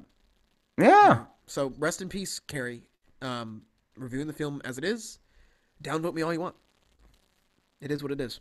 You all know it. I know it. We need to admit it. Carrie was the weakest of the original members coming back. That's disagree all you want. I'd love to hear another case, but her face hardly moved at any scene. It was like watching a statue. I mean, how could she compete with Chewbacca? Chewbacca was so fucking great. R2, remember? Yeah. Sorry, guys. Rest in peace, Carrie Fisher. So sincerely, and rest in peace, Luke Skywalker. Even if you didn't die in this film. Bring back George Lucas to me. I wish I didn't have to go on that boat, but I want George back. George should come back, man. But I think we'll conclude this episode. Thanks for tuning in. And up next, probably bad movies. Probably going with some Breen. So yes, let's switch it up. Yes. Till next time. All right, later.